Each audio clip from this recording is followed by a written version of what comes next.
As we welcome you back here and to Sturgis as we are getting set for game number 2 of our day of our doubleheader. Pierre Governors win game number 1 if you're just joining us here for game number 2.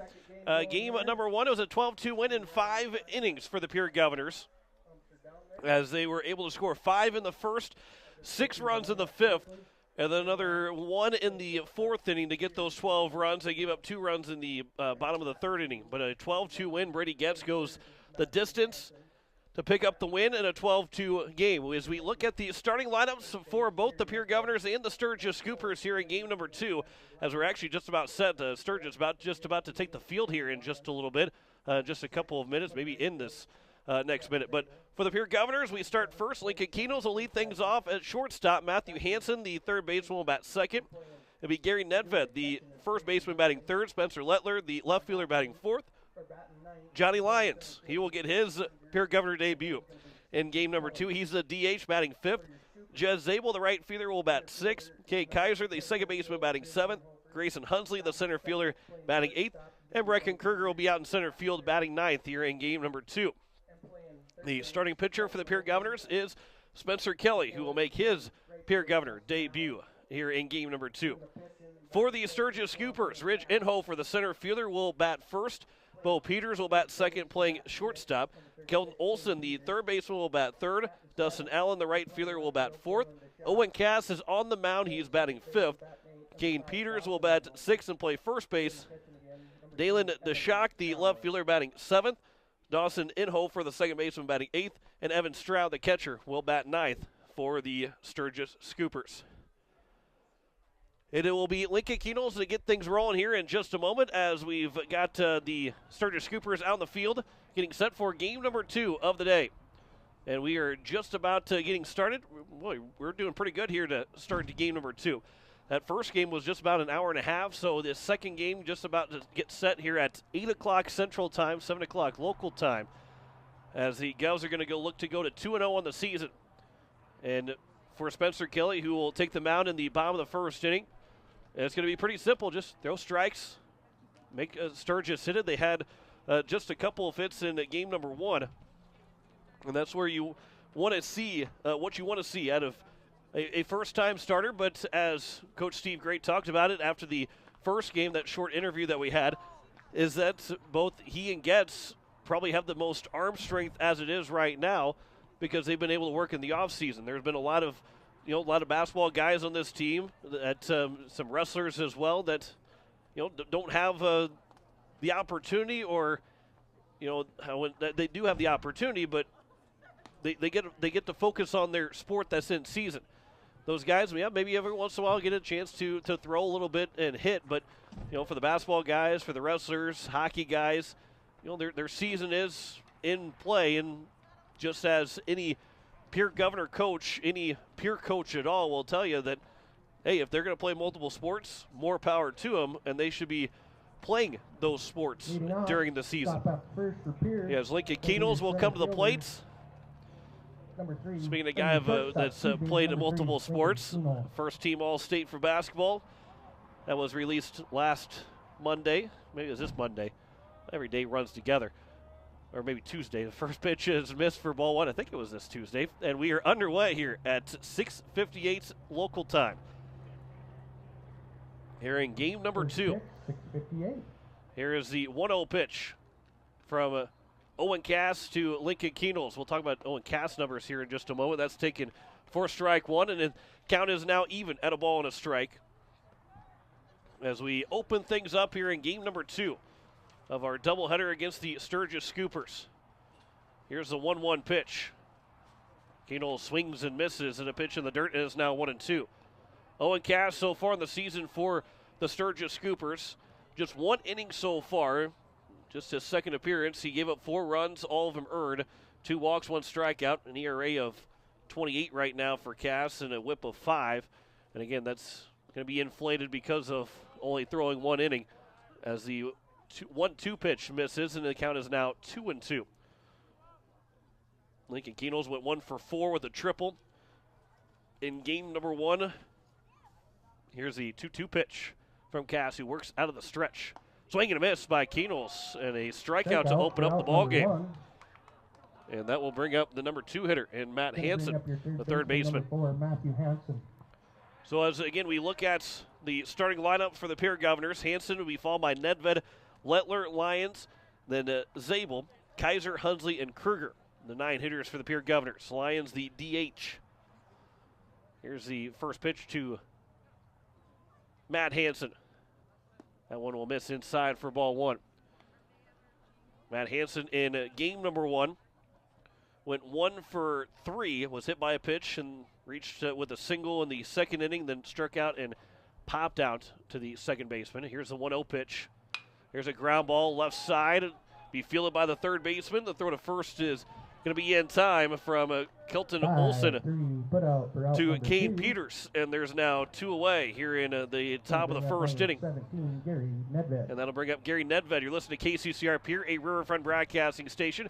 Our Game 1 player of the game, Gary Nedven. Fisher Rounds and Associates player of the game, as he went 3 for 3 with 2 doubles and a triple. First pitch comes inside for ball 1. And that's, as we talked with Coach Steve Gray, what you want to see out of your number 3 hitter. He's able to get 3 extra base hits. As he said, does not get cheated out of many at-bats, many swings. There's a line shot, 1 hopper to the shortstop. It's fielded by Bo Peters. A high throw back down the bag, but the throw was missed, and Nedven will stay at first base. So it'll go down as an error on Peters. Nedven reaches on the air by the shortstop. And the first error of the ball game covered up by the Sturgis Scoopers, as the first baseman in Kane Peters could not jump high enough to get the throw from Bo Peters. And it goes down as an error to the shortstop. And now Spencer Lettler, the cleanup hitter, will come to the plate. Here's the first pitch from Owen Cass to Lettler. That one is taken out on the outside corner for strike 1. It's good to see Lettler in the lineup. Good to see him playing again. You know, you look at what the Governors had or what Lettler has had to deal with. A lot of shoulder injuries, as it counts now 0-2. A lot of shoulder injuries that just trying to get over them. It's hard to get over those shoulder injuries. His brother went through the same thing, but it's good to see him out on the diamond, out in the field here for Pierre. The 0-2 pitch is taken on the inside edge up by the letters and taken for strike 3, and that will retire the side. No runs, no hits, 1 error, and 1 man left on base. We have played a half inning to open up this ball game, and the Pierre Governors and Sturgis Scoopers are scoreless, as the Scoopers will come to the plate. You're listening to Pierre Governor Baseball on KCCR and on YouTube at KCCR Sports. Insurance. We all need it to protect our homes, health, businesses, and belongings. But having adequate coverage is just the beginning. You also need the support of professionals who stand by your side to protect what's important to you. Fisher Rounds & Associates combines the coverage you want with the commitment you need. Fisher Rounds & Associates, at your service, at your side, with offices in Pierre, Mitchell, Watertown, Sioux Falls, and Rapid City. BankWest Insurance has the expertise and resources to deliver personalized service and customized solutions. As an independent agency, we shop dozens of companies to get you the best coverage at the best price. As your trusted choice for insurance coverage, we promise to go the extra mile. Your loved ones and your assets are protected. Contact your local agent to put BankWest Insurance to work for you. Not a deposit, not FDIC insured, not insured by any federal agency, not guaranteed by any bank, may go down in value, equal opportunity provider. Back here, bottom of the first inning, here in Sturgis, Spencer Kelly out on the mound for the Pierre Governors. And we won't be able to tell you his stats from last year or any year for the Pierre Governors. He's making his Pierre Governor debut.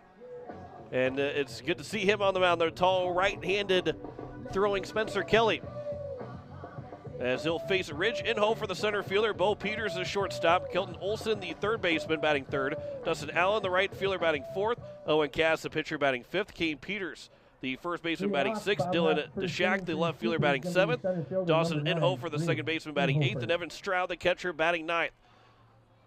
So Spencer Kelly, his Pierre Governor debut on the mound for Pierre, facing Ridge Inhofer to open things up. See what this tall right-hander can do. First pitch from the windup. is taken for strike one. And you got to say the key to success for Spencer Kelly in this game, especially probably the nerves are a little bit there, and rightfully so, is to get ahead of hitters and stay ahead of hitters. And that's a good off-speed pitch there from Spencer Kelly, and it's now 0-2. And if you're a avid listener of KCCR and watch a lot on YouTube at KCCR Sports, as the 0-2 pitch from Kelly comes in, swing and a miss. Good morning, good afternoon, good night to open things up here for Kelly. A strikeout of Ridge Inhofer, and there's one down. If you're, again, avid listener and watcher of KCCR and KCCR Sports on YouTube, you're probably going, Spencer Kelly, the name kind of sounds familiar. Oh, yeah, he is an employee of Riverfront Broadcasting, a long-time board out for us. First pitch is taken on the outside edge for strike one, and there is 0-1 to Bo Peters. So trying to be as unbiased as possible. Here's the 0-1 pitch. That one is floated over to Hansen at third base. The catch is made on the line drive, and there's now two down here in the bottom of the first inning, and that'll bring up Kelton Olson. Try and be unbiased, but we'll love to see his success here on the mound for this Pierre Governor team. He'll get the tennis season rolling. Him and Matt Hansen, who just made that play, will get the tennis season rolling on Tuesday as they have a triangular at home at Griffin Park. First pitch is a swing and a miss, and it's 0-1 to Kelton Olson, the number 3 hitter, the third baseman. Here's the 0-1 pitch. That one is grounded foul, and it's now 0-2. And Spencer Kelly a strike away. He cannot get the, technically, I guess if there's a foul ball and he gets a strike 3, he can get an immaculate inning, but which would be, it's 9 pitches and 3 strikeouts. Here's the 0-2 pitch.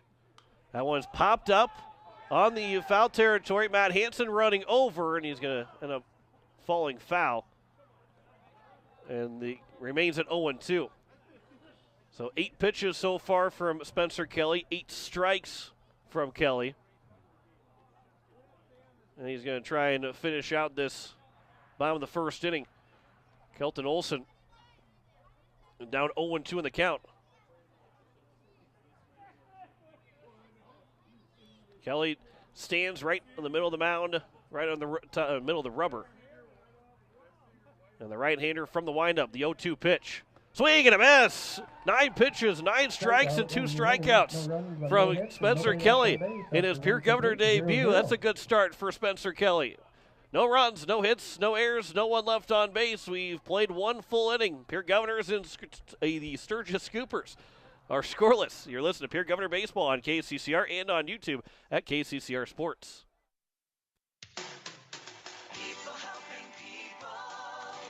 Wondered what the benefits are of becoming a Wahi Federal Credit Union member? At a Wahi Federal Credit Union, we reinvest profits in you. We do this in the form of lower interest rates, higher dividends, and low to no fees. So come check us out or come in at 221 East Pleasant Drive in Pierre, because at a Wahi Federal Credit Union, we treat our members like they own the place because, well, they do. Wahi Federal Credit Union. At the Y, we're more than a gym. We're a cause-driven charitable organization nurturing the potential of every youth, adult, and senior in our community.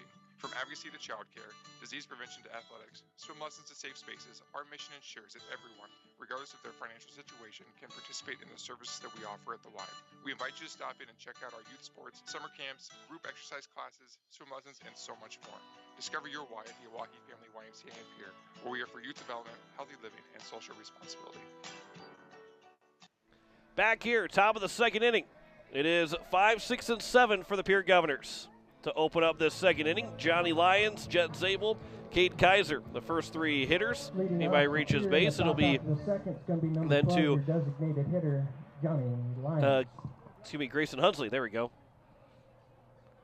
First game, it's not really spring training. There is no spring training here for high school baseball. First pitch here to John Lyons from Owen Cass will be inside for ball 1. John Lyons also making his Pierre Governor debut here this evening, the DH in game number 2.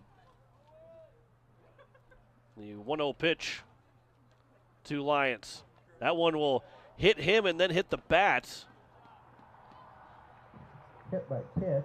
I believe. Number 20, Okay, it looked like maybe the umpire is about to call him back, but yeah, he was hit by the pitch first, and then it hit the bat.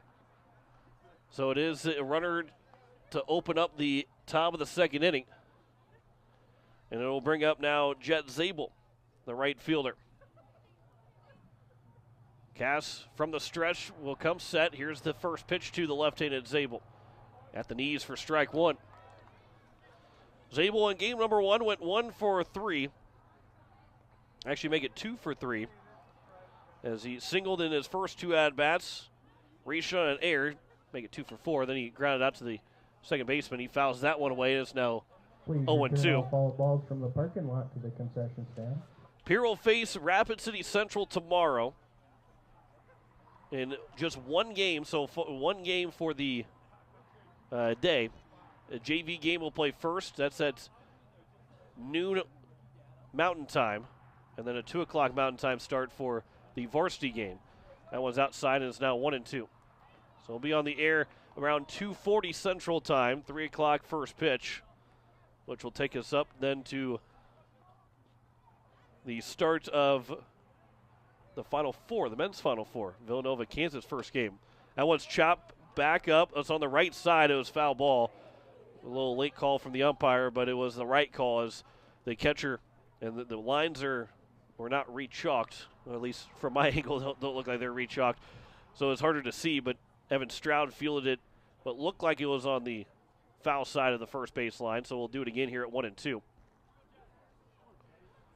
One team is into the Women's National Championship. South Carolina defeated Louisville 72-59. So South Carolina is in. They'll face either Stanford or UConn. That one misses just low to Zabel and is now 2-2. That one will be heard on KCCR, the Women's National Championship. Have that Sunday night, 6:45 starts coverage. 2-2 pitch. Just missing upstairs, and it's now 3-2. And with the 3-2 count, nobody out here in the top of the second inning. We'll see if maybe John Lyons gets the steal sign or the steal number. Here's a 3-2 pitch. Lyons not moving, comes inside, nearly hits Zabel, and he will draw a walk. And the first 2 men have reached base. Zabel's going to bring up number 2. And it's now first and second here with nobody out. And Kate Kaiser here at the plate. And a quick mound visit here to Owen Cass, who was able to retire the side, allowing just one error that was left stranded in the first inning. But now the first 2 have reached base on a hit by pitch and a walk.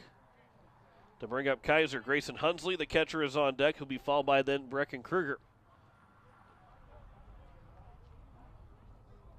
Governors win game number 1, 12-2. Off of a big offensive outburst by Pierre in the 5th inning, taking advantage of errors.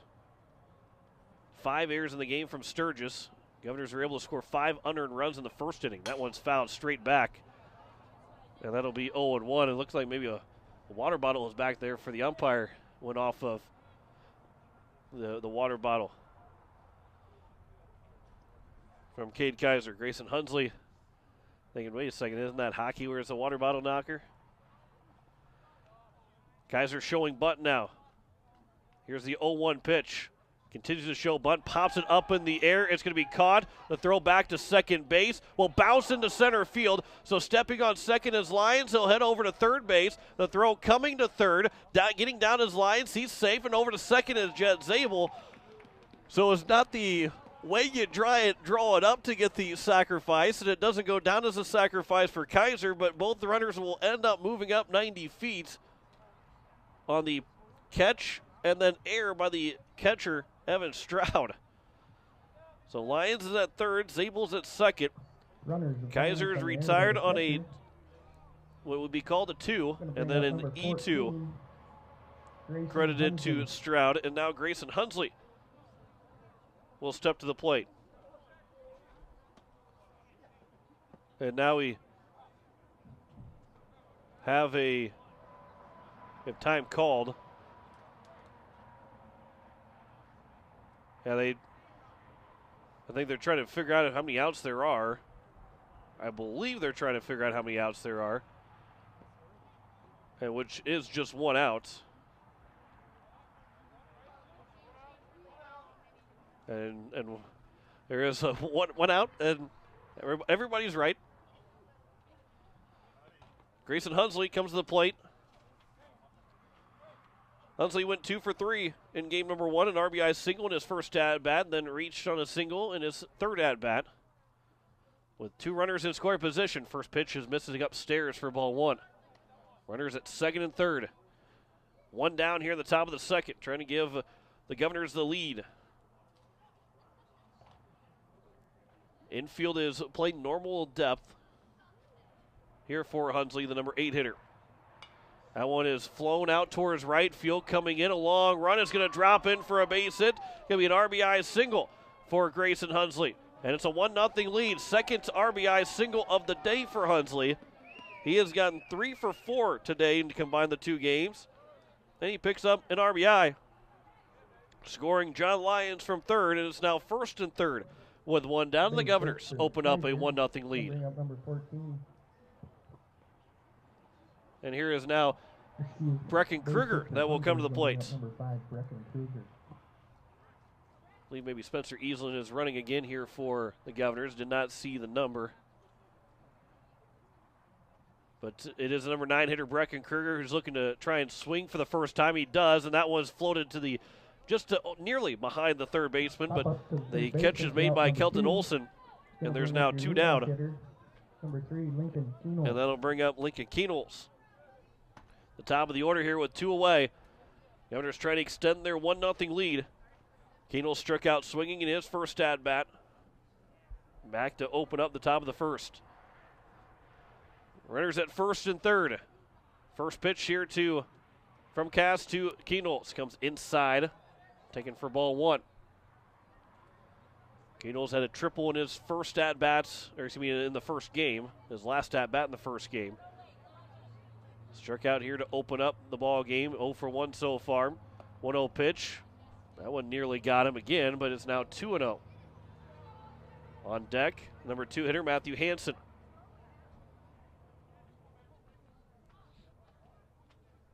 Leading away from third is Zabel. At first, I believe Easlin running for Hunsley.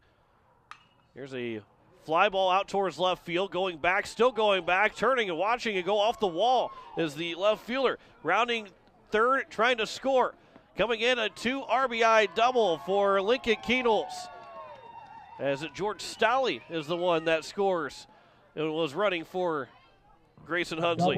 And a 2 RBI double for Lincoln Keenels makes it a 3-0 lead for the Pierre Governors. And Lincoln Keenels now his second and third RBI of the season. And the Governors are up now 3-0. And here's Matthew Hansen. First pitch to him is missing for ball 1. A big 2 RBI double there for Keenels. A 3-0 lead for Pierre. Here's the 1-0 pitch to Hansen. Upstairs, and is now 2-0.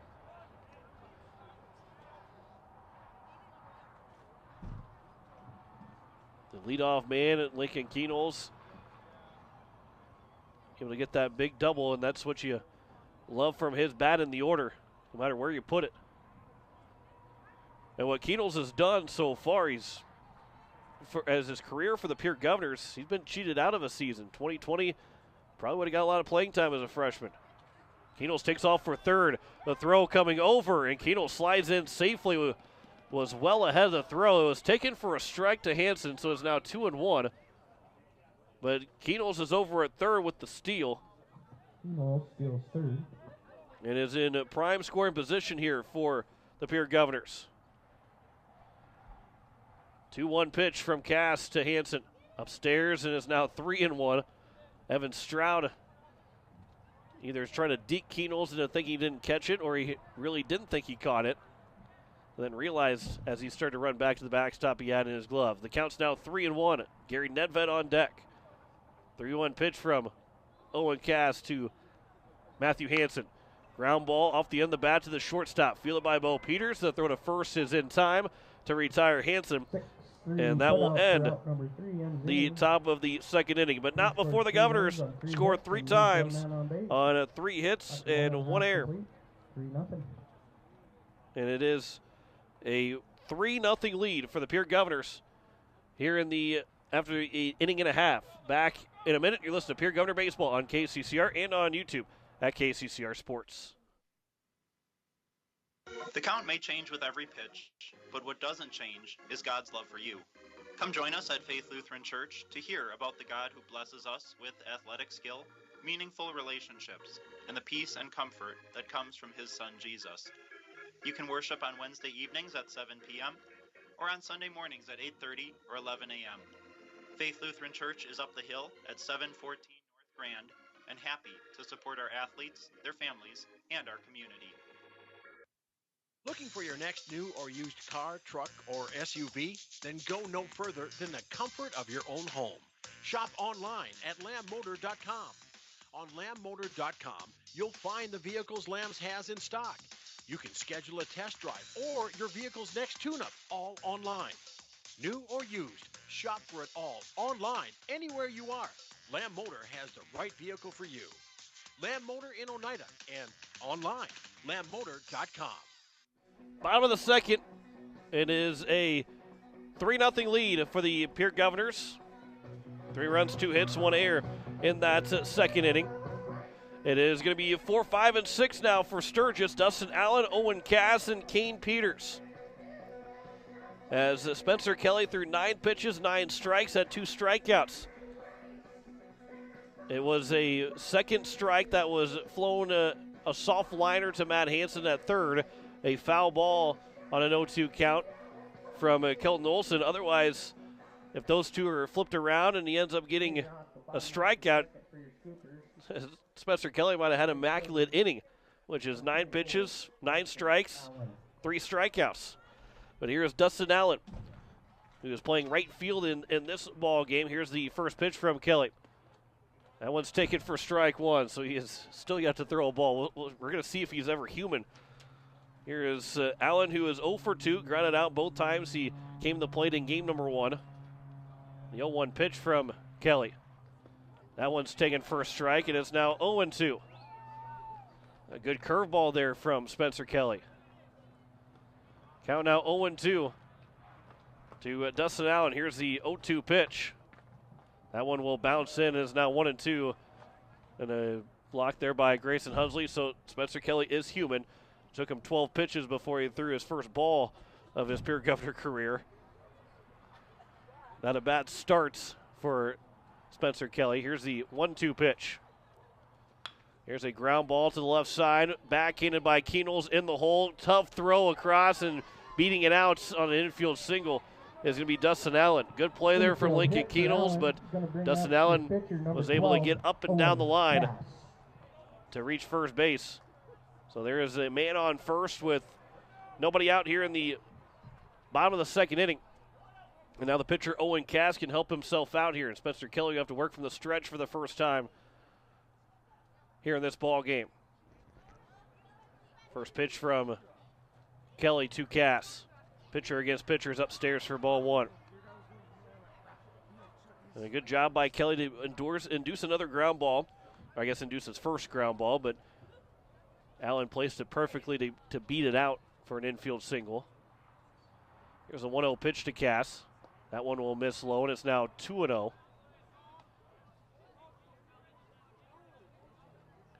Again, Kelly did not play freshman or junior year. Sophomore year was canceled out because of COVID. Even if he wanted to play, he could not. Here's the 2-0 pitch. But it will be used as a pitcher only for the Governors. You never know. He might get an opportunity to hit at some point this season. I don't know how much BP is taken over the last couple of months. Counts now 3-0. Here's a 3-0 pitch. That won't be taken for a strike, and it's now 3-1. to Owen Cass. If he's taking any kind of BP, or maybe if he, I don't know if he lies to the coaches about taking some BP at some point, he might get an opportunity in a game that's out of reach to have an opportunity. Here's the one's popped up. Matt Hansen going over to foul territory. It's going to land out of play. And it's now 3-2. And what I think Hansen thought, the same thing I thought too, is that ball went up in the air and I lost sight of it. I think Hansen at first put his hands out that he couldn't see it. And it's at the point here, 7:25 local time, so sunset 3 minutes ago, and that the dark clouds, but a little bit of a light, still part of the sky, a little bit of some light sky. It makes it a little bit harder to see the baseball when it's popped up in the air. Here's a 3-2 pitch. Kelly steps off.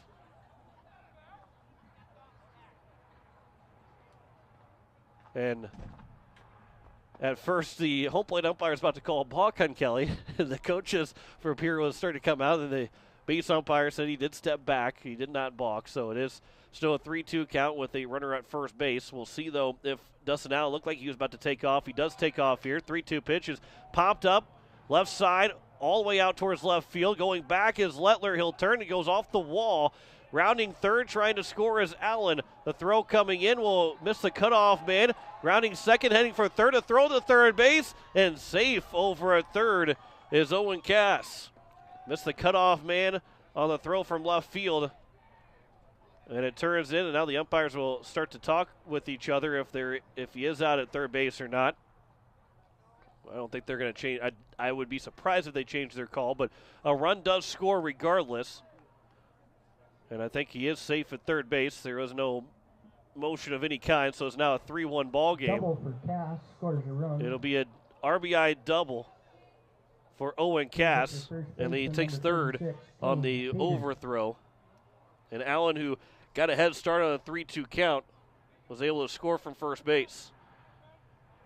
So an RBI double, and Cass is on at third. And now here's Kane Peters. Here with one down, there's going to be nobody outs here in the bottom of the second inning. Kelly still works from the stretch with the runner on third base. Here's the first pitch to Peters. That one's popped up, right side. Cass was making his way home. The throw back over to third base, and Matt Hansen came off the bag to make sure he made the play because Cass was back in safely, but he got pretty far out there. And that's the first out, though, as Kaiser made the catch over at second base. Dylan DeShock will come to the plate. First opportunity for him to hit. He is 1 for 10 so far in the season, 2 RBIs. He has scored twice. Yeah, the second most plate appearances coming in to this doubleheader. First pitch, a swing and a miss by DeShock. The left fielder here in game number 2 of our doubleheader. Infield is drawn in all the way around. 0-1 pitch. There's a good breaking ball by Spencer Kelly, and a swing and a miss by DeShock to the number 7 hitter. And the count is now 0-2. Trying to keep this a 2-run ball game. On a ground ball, they're going to look to either throw it home or keep Cass over at third base. 0-2 pitch. He'll ground that one foul. It remains at 0-2. Pierre will be out in Sioux Falls next weekend. We're going to be all over the place around the Sioux Falls area. In Brandon first, Friday afternoon or Friday evening, and then to Harmon in Sioux Falls for the second game. And that one's fouled to the third base side.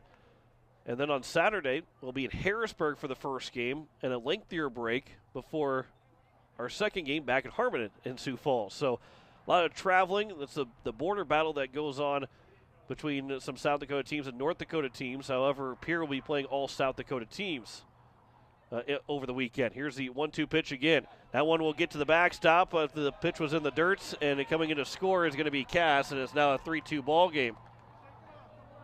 And the count is now 1-2, and Kelly can go back to work from the windup with now nobody on base.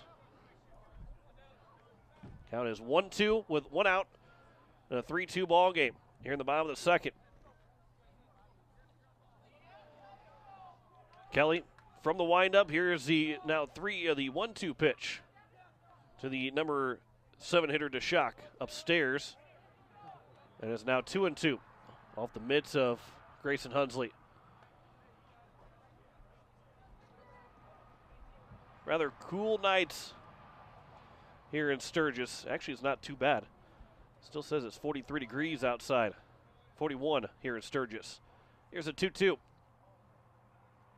Upstairs, it is now 3-2. And from 0-2, the Shock has worked it full after fouling off of a couple pitches. Kelly from the windup.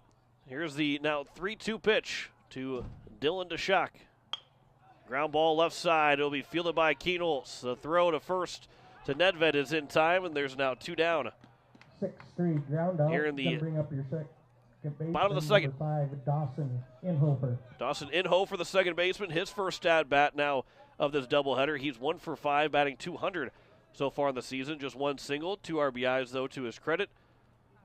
He has not drawn a walk, struck out twice so far in his 5 at bats. First pitch, a curveball that drops low out of the zone for ball 1.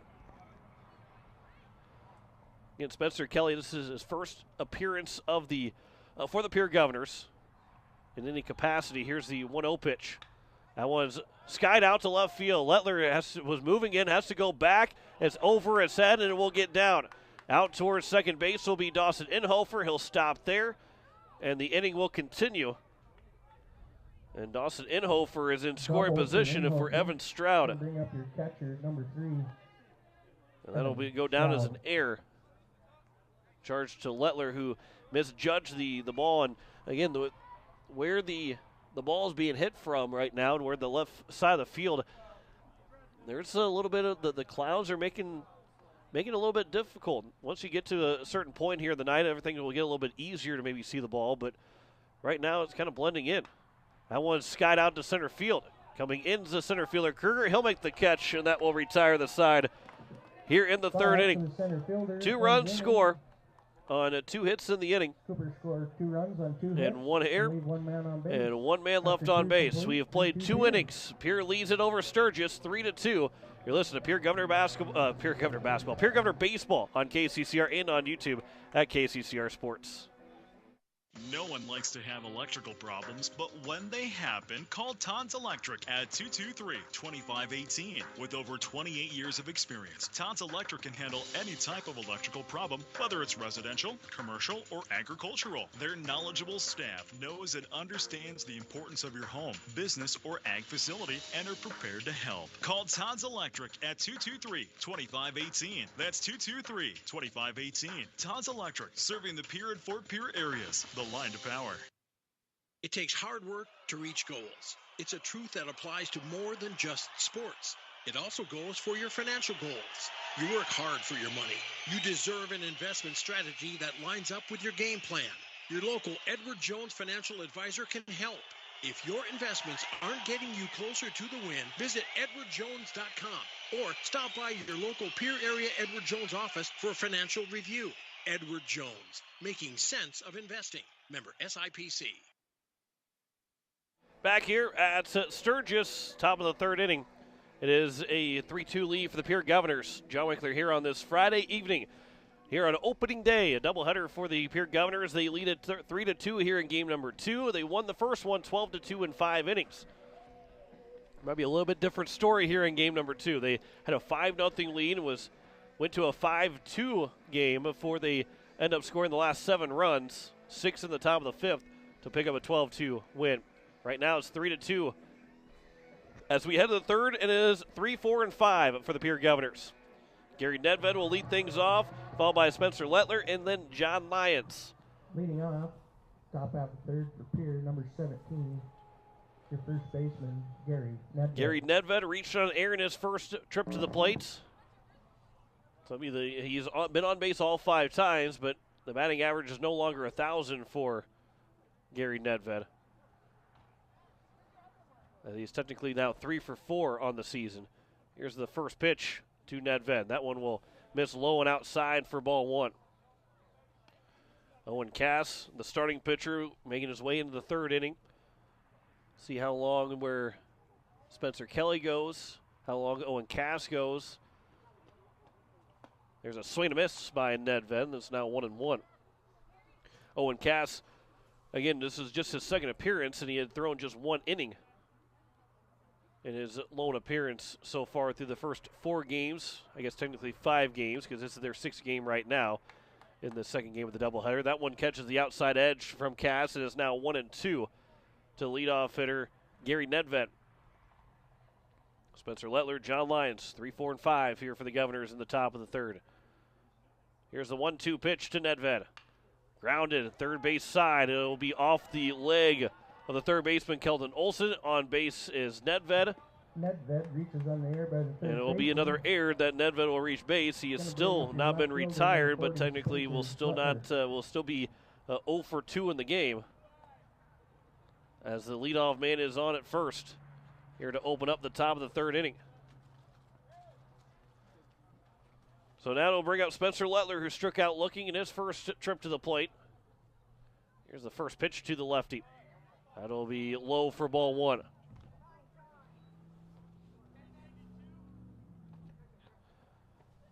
And you might have very lightly caught Ryan Kruger yelling out numbers. Here's the 1-0 pitch. Upstairs, it's now 2-0. What the Governors do, instead of having the traditional signs and going through the motions and the gyrations of tapping the wrist and moving the arm up and down the hand and tapping the ears and nose, just call out numbers. As the 2-0 pitch is upstairs, it's now 3-0. And that gives guys an opportunity to, you don't always have to be looking at the coach. You just have to have your ears open. You don't have to have the eyes open you want to have the eyes open, but you just have the ears open to be listening for the coach. 3-0 pitch. Lettler was swinging. He grounds it left side. It might be a bunt single, basically, for Lettler. It is an infield single for Spencer Lettler. A 3-0 pitch that didn't get a lot of it, but it looks like it was a hard line drive the book. And Lettler is on. He's 1 for 2 in the ball game. It's first and second with nobody outs. Here in the top of the third inning, it'll bring up John Lyons. Another mound visit here. It looks like that's going to do it for Owen Cass. Bo Peters will come on to pitch for the Sturgis Scoopers. Cass looks like he's going to move to third base, and the third baseman Olson will go to shortstop. We will return in a minute. We'll tell you all the changes just to make sure if we mess something up here. But back in a minute with the still here at the top of the third inning. Pierre Governors lead it over the Sturgis Scoopers 3-2. You're listening to Pierre Governor Baseball on KCCR and on YouTube at KCCR Sports. When you're in the need for high-quality replacement auto parts, look no further than Zander Auto Parts and Machine Shop in Pierre. Zander's has been servicing the Pierre area for over 40 years. Their professional parts techs can get you the parts you need and get you back on the road. Stop by Zander Auto Parts and Machine Shop at 500 West Sioux in Pierre or call 224-9221. Zander's, your source for domestic and foreign auto parts and accessories.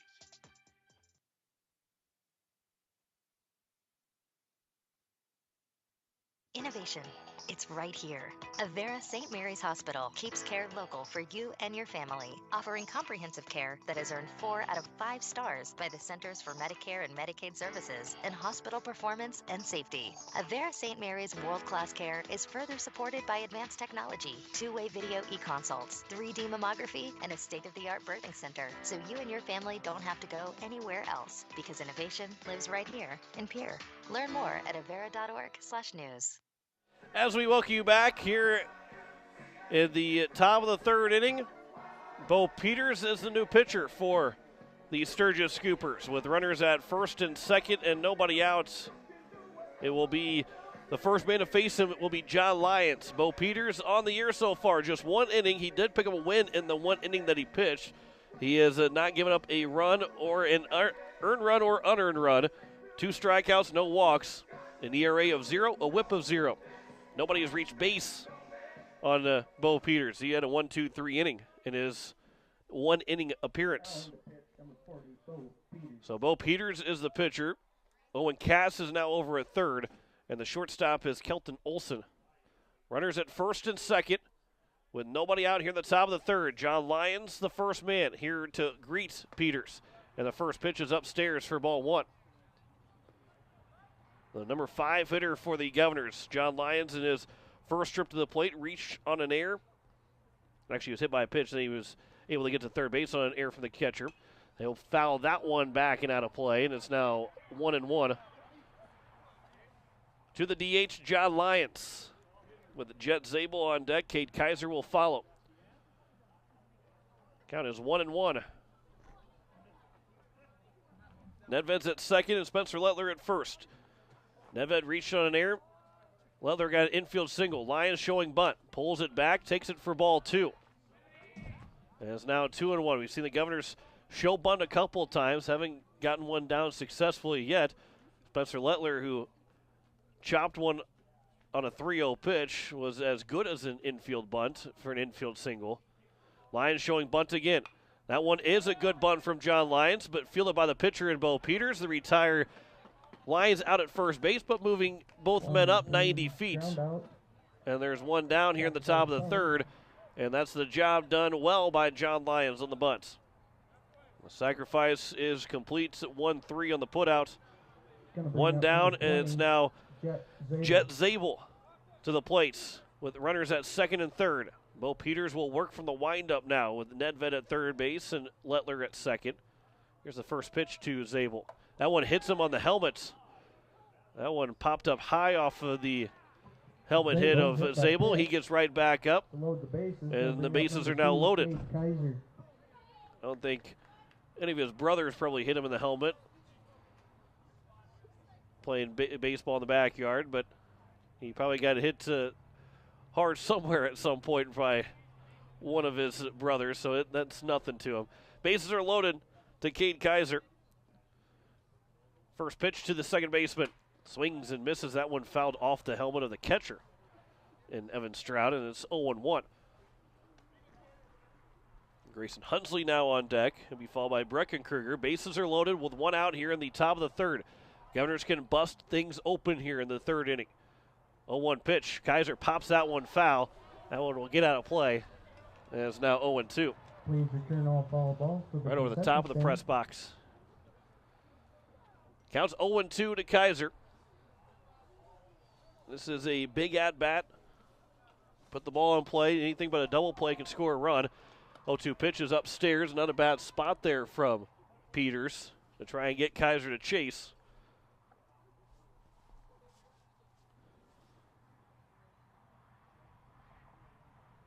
Here's the pitch.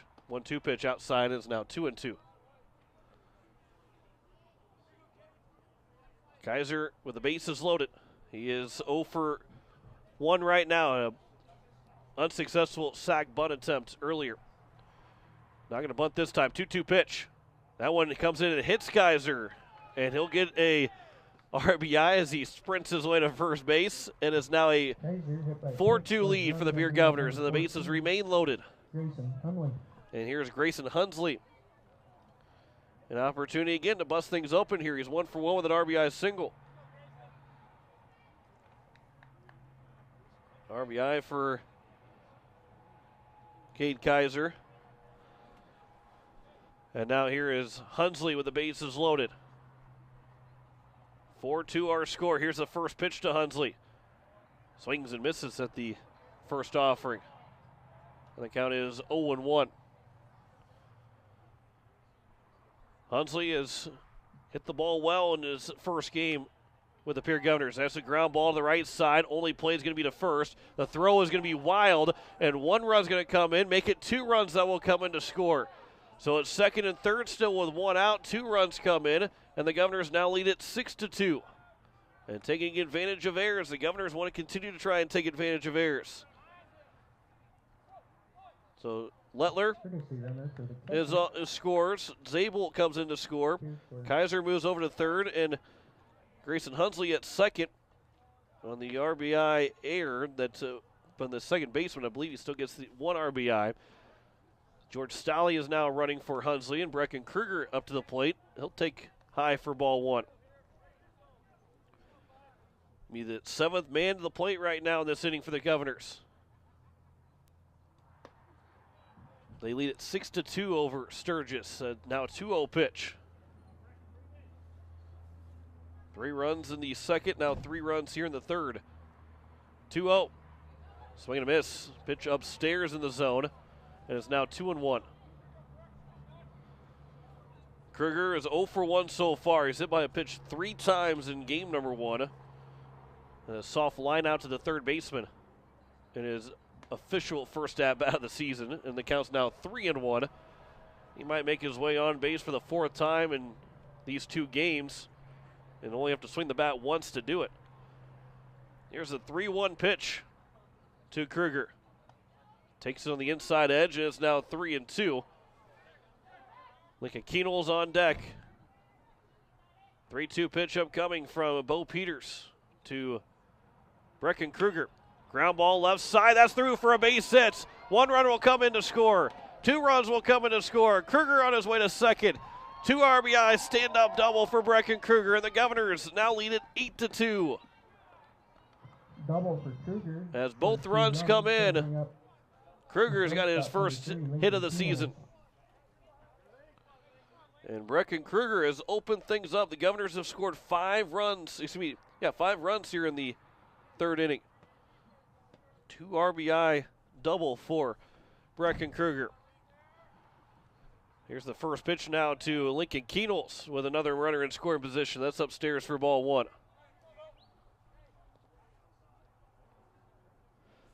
8th man to come to the plate. Matt Hansen, who ended the 3rd inning, ends the 2nd inning, has a chance to come up here in the top of the 3rd.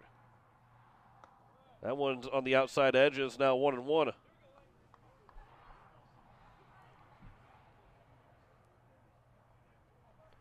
Keenels right now is 1 for 2 with a double so far in this game. That one is skied out to center field. Still going back to center fielder. He will make the catch out in center field as Rich Inhofer tagging from second to third is Kruger. And there's now 2 down here in the top of the 3rd inning. And Kruger at third base now with 2 away. Matt Hansen has an opportunity to add to this lead. The Governors lead it by 6 right now here in the top of the 3rd. 8-2 is our score as Matt Hansen 0 for 2. First pitch is outside for ball 1. Nedven kicked off the inning, reaching on an error. Spencer Lettler got a single. That one's up high, and it's now 2-0. Infield single. Those 2 guys both reached base, they both scored. John Lyons had a sack bunt. And then Zabel was hit by a pitch. Okay, Kaiser was hit by a pitch. Grayson Hunsley reached on an error. All 3 of those guys came in to score on the 2 of those guys came in to score on the 2 RBI double from Kruger. And then Keenels is flying out to center field. Counts 2-0 here to Matt Hansen. Here's the 2-0 pitch on the inside edge, now 2-1.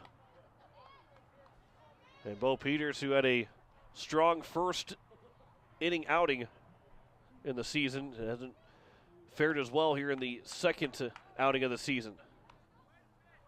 That one's on the inside, taken for ball 3, and the count's now 3-1. Nedven, who led off the inning, is on deck. Here's the 3-1 pitch to Hansen. Swing and a miss, and it's now 3-2. And the count is full. The thing I like about Bo Peters, though, he likes to work quick. Gets right back on the rubber, ready to go. Here's a 3-2 pitch to Hansen. Taken high for ball 4. And it is a 2-out walk. That will allow Gary Nedven to come back to the plate. It is the 10th man to come to the plate here in this inning. And Nedven has an opportunity again to try and extend this lead even more. With a runner on third base, Matt Hansen, good speed over at first. And with 2 outs, will be off with the crack of the bat. First pitch is missed upstairs for ball 1. Nedven 0 for 2, but he's reached base both times. 2 errors to reach base. That one's skied up into shallow left field. A long run coming in for the left fielder. Sliding And the catch is made by the left fielder. Out to the left fielder for out number 3. Dylan DeShock makes a great sliding catch to end the inning.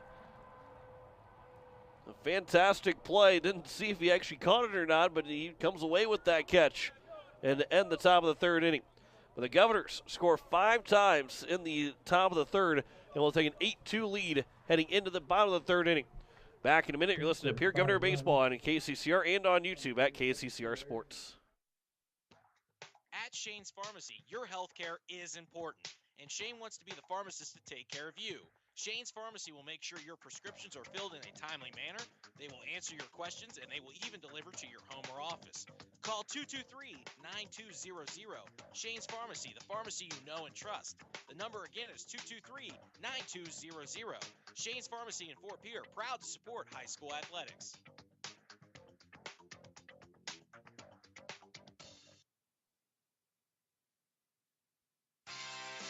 Vertical Electric has a long history of doing electrical work the right way. Economical service, professional work, and customer satisfaction is why they can say that. Vertical Electric can do residential, farm, and commercial projects. Doesn't matter if they are charged with new construction or a remodel project, they get it conducted. Contact the staff at Vertical Electric at 224-8684. They can light a spark into your next project. Vertical Electric, 224-8684. It is the bottom of the 3rd inning. Governors have a 6-run lead right now, 8-2. They scored 5 runs on 2 hits, 2 errors, and left 2 men on base in the bottom of the 3rd inning. As we head to, in the top of the 3rd inning, as we head to the bottom of the 3rd inning, as it will be the top of the order, Rich Inhofer, Bo Peters, and Kelton Olson to lead things off for the Sturgis Scoopers. Again, we'll see Sturgis again in the first part of May when they come to town and during the week at Hyde Stadium. Governors have a couple of weekday games, but all those weekday games are at home. So very nice scheduling done by Coach Steve Gray, and very appreciative of those weekday home games during the season. It's not as bad, I guess, in the summertime as it is in the springtime, just because it just feels a little bit different when it's a Tuesday night and you're in April or May, and it's just not as warm outside by the time you're done with the doubleheader on a Tuesday or Wednesday night. First pitch is missed for ball 1 to Ridge Inhofer, who struck out swinging on 3 pitches in his first trip to the plate. Here's the 1-0 pitch. That one will miss outside, and it's now 2-0 to the center fielder for the Sturgis Scoopers. Again, tomorrow the Governors are still here in the out west, here in Rapid City tomorrow, as they'll take on the Rapid City Central Cobblers, as the count's now 3-0 to Ridge Inhofer. They will take on the Cobblers, a JV game at noon Mountain Time and a varsity game at 2 o'clock Mountain Time. We'll have just the varsity game tomorrow. 3-0 pitch is over for a strike, and it's now 3-1. So for the Governors, again, I guess it could be a little bit later, but we'll have the varsity game only tomorrow. Be right around a 3 o'clock Central Time first pitch, 2:40 pregame coverage, as the 3-1 pitch is taken for strike 2, and the count is now full at 3-2. Kelly from the windup. Here is the 3-2 pitch. That one is skied left field and deep. Will it stay fair? It is foul. Ridge Inhofer nearly hit a bomb here to open up the bottom of the 3rd inning. That one was well past the outfield fence, but it ended up going foul. Inhofer right now, he's got the only home run for the Sturgis Scoopers so far in the season. Nearly had his second. But all it is just a long strike, and it's still 3-2. Here is the 3-2 pitch. Upstairs for ball 4, and the leadoff walk to Inhofer. Walk to Inhofer. And the leadoff man is on base for the second time in as many innings. Peters. And it brings up Bo Peters. Peters now the pitcher for the Sturgis Scoopers. 8-2 here at the bottom of the third inning. Runner on first and a leadoff walk. Here's the first pitch to Bo Peters. That one will miss for ball one. Peters so far in this game, he had a soft line out to Matt Hansen at third base. He's 0 for 1 in this contest. Here's the 0-1 pitch. A long lead from Rich Inhofer. Started bouncing around over at first base, and Kelly wisely steps off the rubber. Step back on, check the runner at first, he'll come set. Now attempt a pickoff move. Nedven didn't catch it cleanly, but back in standing up anyway was Inhofer. It's Peters and Olson, and then Dustin Allen, as long as there's no double plate turn at any point. Runner takes off, swing and a miss, and Hunsley dropped the ball trying to exchange it from the glove to the hand. So a stolen base for Rich Inhofer, got a good jump on it. I'm not sure even if Hunsley gets the strong throw to second if Inhofer doesn't take it anyway. So runner on second now with nobody out. 1-1 count. 1-1 pitch. Misses low and inside, and a good block there from Grayson Hunsley. Deegan Huska was the catcher last year, and again, dealing with an injury, shoulder injury that's keeping him out this season. And while you miss having Huska, as that one's flown out to left field, coming in, it's going to drop in front of Lettler. Not going to try the throw to third base. Instead, he throws it softly back into Keenels at short. It is now first and third on a base hit from Bo Peters. And a wise decision by Lettler not to try and gun him out over at third base. And that looks like it might be the end of the day for Spencer Kelly. Runners at first and third. And we are going to have our first pitching change for the Pierre Governors this season. Spencer Kelly, last 3 innings, he's still responsible for those 2 guys, but a good first outing of the season and good first outing for the Pierre Governor campaign for Spencer Kelly. We'll have the change after this. You're listening to Pierre Governor Baseball on KCCR and on YouTube at KCCR Sports. History of doing electrical work the right way. Economical service, professional work, and customer satisfaction is why they can say that. Ferning Electric can do residential, farm, and commercial projects. Doesn't matter if they are charged with new construction or a remodel project, they get it conducted. Contact the staff at Ferning Electric at 224-8684. They can light a spark into your next project. Ferning Electric, 224-8684. This winter, sip on a delicious hot cocoa and lose yourself in the grace of a fresh falling snow before you smash that hot mug on the driveway and join First Dakota to bank some noise for winter sports. Stomp for block shots, holler for match ceiling takedowns, and go berserk for a perfect dismount. Let's give the home team all we've got. Bank some noise with us at First Dakota National Bank. Open a new account online today at firstdakota.com, member FDIC. So it is going to be Christian Bush on the mound here for the Pierre Governors as he'll deal with runners at first and third and nobody out here in the bottom of the third inning. And it will be for Christian Bush's first appearance of the season.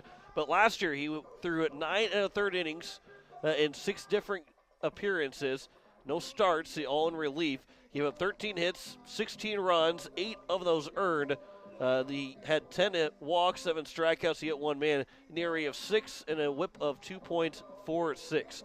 So while Christian Bush gave up those 16 runs, he didn't really get a whole lot of defensive help last year with 8 unearned runs. Half of those runs that came across the plate were all unearned from Christian Bush. But here he will make his first appearance, and Spencer Kelly responsible for the runners at first and third before he wrap up his day on the mound. But Christian Bush would like nothing more than to help out his fellow teammate, retire maybe the 3 guys in order, maybe get a double play in there, and get out of the inning without allowing a run to score. Bush, sorry I don't have a first name, but 23 Bush. Kelton Olson, the third baseman, will be the first man to come to the plate. As having a conversation here with the home plate umpire. and the Sturgis Scooper bench.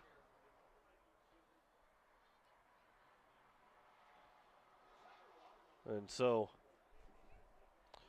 Christian Busch has to wait just a little bit longer before that first pitch comes through. So Spencer Kelly, so far in those 2 full innings, got into the 3rd inning, gave up 3 hits, 2 runs right now, had 1 error against had in play. He had a perfect 1st inning as the first pitch from Christian Busch is taken for strike 1. Runners at 1st and 3rd. Nobody out here in the bottom of the 3rd. Kelton Olsen 0 for 1 with a strikeout. The number 3 hitter in the order for the Sturgis Scoopers. Here's the 0-1 pitch. Swing and a miss, and it's now 0-2. And a good start there from Christian Busch in the first 2 pitches. On deck is Dustin Allen, then Owen Cass. Here in an 8-2 ball game. Here in the bottom of the 3rd inning. 0-2 pitch from Busch. Misses low and inside. You're listening to KCCR Pierre, a Riverfront broadcasting station. 9 o'clock back in the capital city. 8 o'clock local here in Sturgis. Glad you are with us on KCCR and watching on YouTube at KCCR Sports. The 1-2 pitch from Busch. That one is popped up. Shallow center field. Krieger comes in, dives forward. He does not make the catch. Nobody on second base, and the ball starting to get away from Kaiser and Keenels, but it will be a base hit for Kelton Olsen and an RBI single for Olsen to make it 8-3.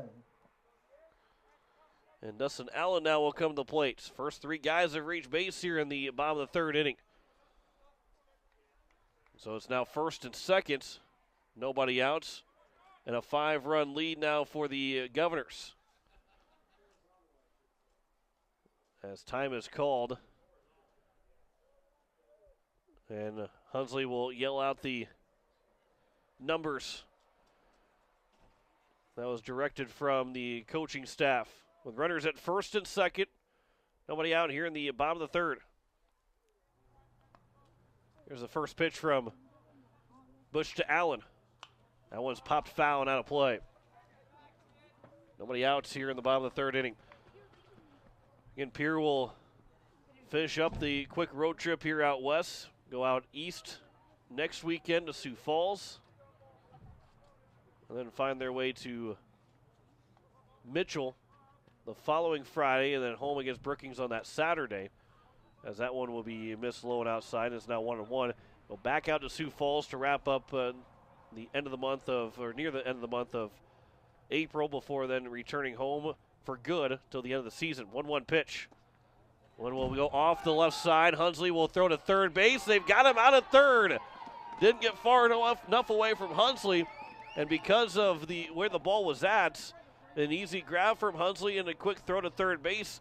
Guns out Bo Peters. A good throw from Hunsley, good tag from Hansen, and there's one down and a runner on second. And the Cardinals' sin of making the first or third out at third base. The 2-1 pitch misses just high and outside, and it's now 3-1. Here to Dustin Allen. Owen Cast, the starting pitcher. Now the third baseman is on deck. 3-1 pitch. Comes high and inside. Walks Dustin Allen. Is now first and second again. Third baseman number 12, Owen Cass. And Owen Cass is trying to find a way to bail out. He's the guy that's on the hook right now for a loss if Sturgis is unable to tie things up at any point. Here's the first pitch to Cass. That one's taken for strike one. Cass is 1 for 1 with the RBI double.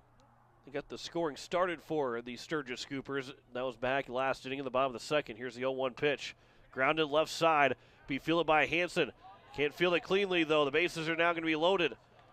And air will be charged to Matt Hansen. Infield hit. Actually, they're going to call it an infield hit. It would have been a tough play. We'll give Owen Cass an infield hit. And maybe it's the home scorekeeper that if it's they're on the road, maybe it's an error, but here at home it's an infield hit. So the bases are now loaded here with one down, and at Kane Peters, the first baseman will step to the plate. So force out anywhere. Here with one out in the bottom of the third inning. Bases are loaded. 8-3 ball game. First pitch taken for strike one to Peters. Kane Peters flew out to the second baseman, Kaiser. Here's the 0-1 pitch. Ground ball to Kaiser over at second. He'll field, quick throw to second for one. Back to first, not going to be in time. One run will come in to score on the fielder's choice, and it's now 8-4. Just to give the opportunity, didn't look like they're going to have a shot at a double play, but they nearly were able to turn it. But it is a 4-6 fielder's choice and an RBI for Kane Peters as Kelton Olson came in to score. So there's now two away. Here in the bottom of the third inning, 8-4 is their score. First pitch to Dylan DeShock is taken for strike one. Runners at the corners here with two away.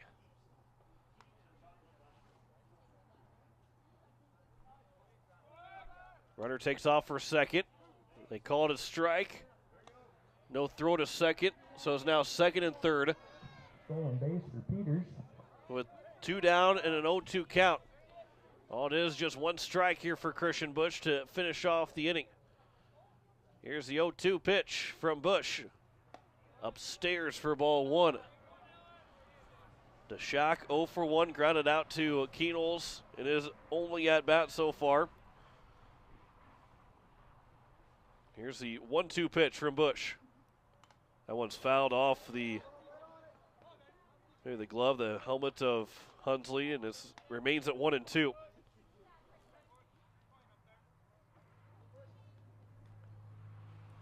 Busch looking to end this one here in the bottom of the third inning, looking to finish off the inning without any more damage. Here's the 1-2 pitch. Ground ball right side. It'll be fielded by Kaiser at second. The throw to first pulls Nedven off the bag, but he's able to get the tag applied to end the inning. Ground out for out number 3. But it's not before two more runs come in to score for the Sturgis Scoopers. On 3 hits in the inning. 2 men on base. There is no errors and 2 men left on base. We head to the fourth. Governors lead it 8-4 over the Sturgis Scoopers. You listen to Pierre Governor Baseball on KCCR and on YouTube at KCCR Sports. Are you building a new home or remodeling the old? Adding a fireplace can make a house a home. Olson Plumbing in Pierre carries a full line of Heat-A-Later fireplaces. Whether your taste is traditional or contemporary, Olson Plumbing has a great selection of Heat-A-Later fireplaces that will fit any style. Whether you're building new or updating, call Olson Plumbing. Heat-A-Later Fireplaces, the first name in fireplaces. Olson Plumbing in Pierre is your source for the industry's largest selection of indoor-outdoor fireplaces, either gas or wood, and outdoor fire pits. Stop by their showroom at 2803 East Wells or give them a call, 224-6436. Gateway Ford Lincoln Toyota in Pierre still wants your trade or your spare vehicle, and we're willing to give you top dollar, and we'll throw in an additional $250 Pierre Pride dollars. Sell us your car, and Gateway Ford Lincoln Toyota will give you an additional $250 Pierre Pride dollars. Trade in your vehicle for a new or different one, and Gateway Ford Lincoln Toyota will give you $250 Pierre Pride dollars. Gateway Ford Lincoln Toyota at 518 East Sioux Avenue in Pierre. Call 605-224-7378 and visit gatewayfordtoyota.com. Back here, top of the fourth inning. It is a 8-4 score. As the Sturgis Scoopers were able to score 2 runs in that bottom of the third inning. Here's Spencer Lettler. First pitch is upstairs for ball one.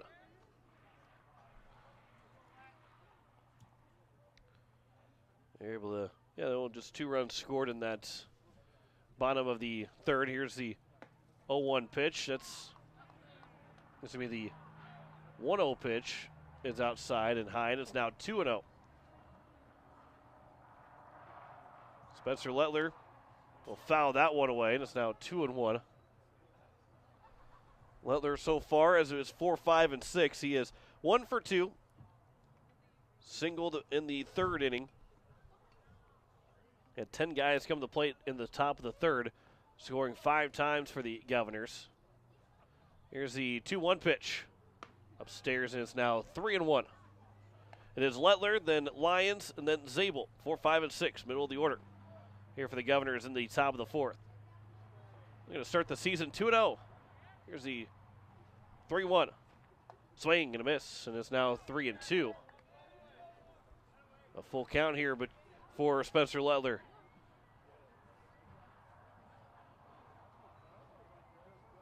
Here is the 3-2 pitch from Peters to Lettler. As upstairs in a leadoff walk issued to Spencer Lettler. Bring up your DH number 12, Johnny Lyons. And here is John Lyons, who is 0 for 1. Actually, is 0 for 0. Was hit by a pitch. He also had a sac bunt, so not an official at bat yet for John Lyons. And we're going to have our pitching change here for the Sturgis Scoopers. So as a new pitcher comes in, we will step aside for a minute, come back and tell you the changes. You're listening to Pierre Governor Baseball on KCCR and on YouTube at KCCR Sports. Hey, let's go. We're going to be late for the baseball game. I know, my air conditioner is letting me down like our middle reliever last game. I have to give someone a call. That's easy. Call in the closer, AirTech Heating and Cooling. They use Coleman brand heaters and air conditioners, and like our team's closer, AirTech with Coleman products give us quality and dependability we can trust to win the game. You're right. I'm going to the bullpen. AirTech, I need you.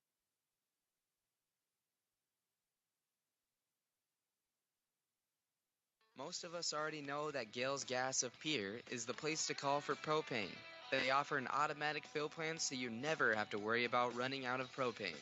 They accept debit and credit payments or a budget payment plan to spread out the cost throughout the year so you never have surprises when you get your bill. For delivery, convenience, and great customer service, call Gales Gas at 224-5518. That's Gales Gas at 224-5518. As we welcome you back here, it is going to be Kelton Olson on the mound here for the Sturgis Scoopers. As Olson is making his second appearance, he has thrown just 2/3 of an inning so far on the season. Allowed 2 runs, no earned runs, 2 walks, 1 strikeout. So he has an ERA of 0, but a whip of 6 in his 2/3 of an inning so far, as it will be John Lyons to greet him first with a runner on first and nobody out. A leadoff walk to Lettler has opened things up in the top of the 4th inning. As we play here in Sturgis' second game of a doubleheader. 12-2 win for the Pierre Governors in game number 1. Here an 8-4 score in the top of the 4th. Now in the pitch. Number 16, here in Kelton game number 2. Olson. So Kelton Olson's second appearance of the season. Again, John Lyons 0 for 0 so far, 2 plate appearances. He was hit by a pitch, and then he had a sac bunt. So no official at bat yet for Johnny Lyons. First pitch, swing and a foul tip in the midst of the catcher in Evan Stroud. After Lyons, it is Zabel, then Kaiser. Hunsley, and then Kruger. Here's the 0-1 pitch. That one will miss low, and the count is even now at a ball and a strike.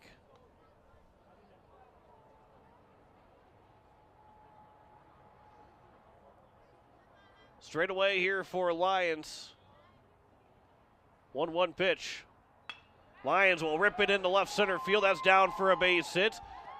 Able to cut it off, but still trying to get to third base. The throw to third, and Lettler will slide in safely. Lyons over to second. Wise base running play by John Lyons to take second on the throw. And a base hit for John Lyons, his first base hit with the Pierre Governors. And it is now second and third with nobody out here at the top of the 4th inning. Go down as a single for Lyons, but taking second on the throw. And now Jet Zabel, who's been on base twice, walked and hit by a pitch.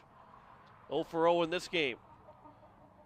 Everybody is in here. That one's a bouncer That will be fielded by the shortstop. And there is no play. An infield hit for Jed Zabel, and a high chopper gets an infield hit and an RBI for Jed Zabel to make it 9-4. Good speed there from Jed Zabel. Lions wisely did not take over, tried to take for third base. So it's now first and second, and Cade Kaiser is to the plate. And it's strike one to Kaiser. Kelton Olson wasting no time. As the 0-1 pitch now from Kelton Olson to Kaiser is taken for strike two, and it's now 0-2. Love when pitchers just get on the mound and ready to throw. Makes the game move a little bit quicker. Everything, you just feel like there's more of a flow to a baseball game when pitchers get right back on the rubber and ready to go. That one's skied up.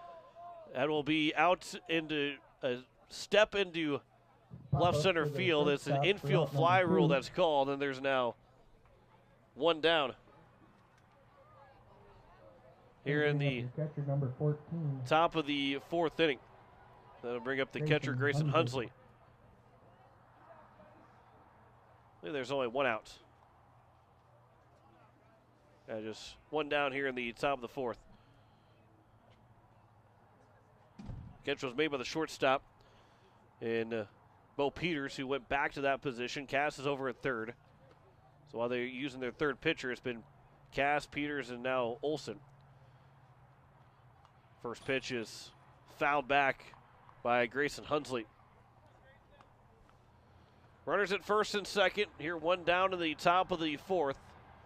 And a 9-4 lead for the Governors. Olson will come set from the stretch. Here's the 0-1 to Hunsley. Swing and a miss. And it's now 0-2. Hunsley is 2 for 2.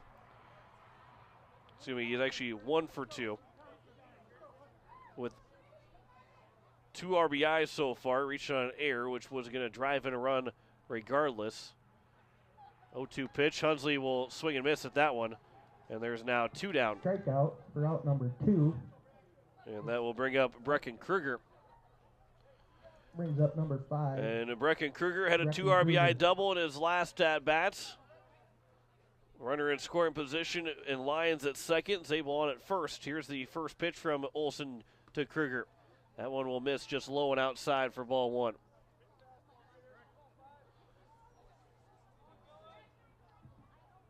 As Lions leads away from second, a base hit with him running on contact should score him. Here's the 1-0 pitch. That one comes inside, nearly gets Kruger, but it's taken inside for ball 2. And the count is now 2-0 to the Governor center fielder. Almost made a great diving catch out in center field last half inning. 2-0 pitch is upstairs and is now 3-0 on deck.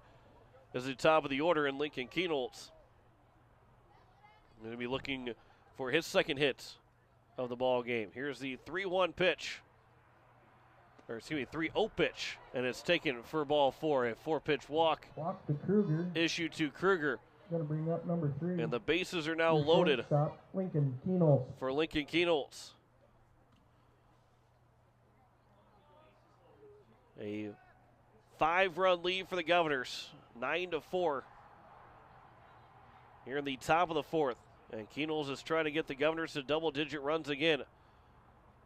First pitch is outside for ball 1, winning the first game 12-2. Now with the 5-run lead here in game number 2. Bases are loaded here with 2 away. 1-0 pitch. That one's on the outside edge and is now 1-1. Kienholz talked about it. We talked to him in the pregame interview, our Bank West pregame interview. Here's the 1-1 pitch. He'll foul that one out of play. You know, and as most guys do, and most baseball players will notice that there's a little bit extra pop in those metal bats, or the wood bats. They have gone to the metal bats here for the first season here in high school baseball. 1-2 pitch. It's taken on the outside corner for strike 3, and that will end the top of the fourth inning. So the Governors will strand the bases loaded.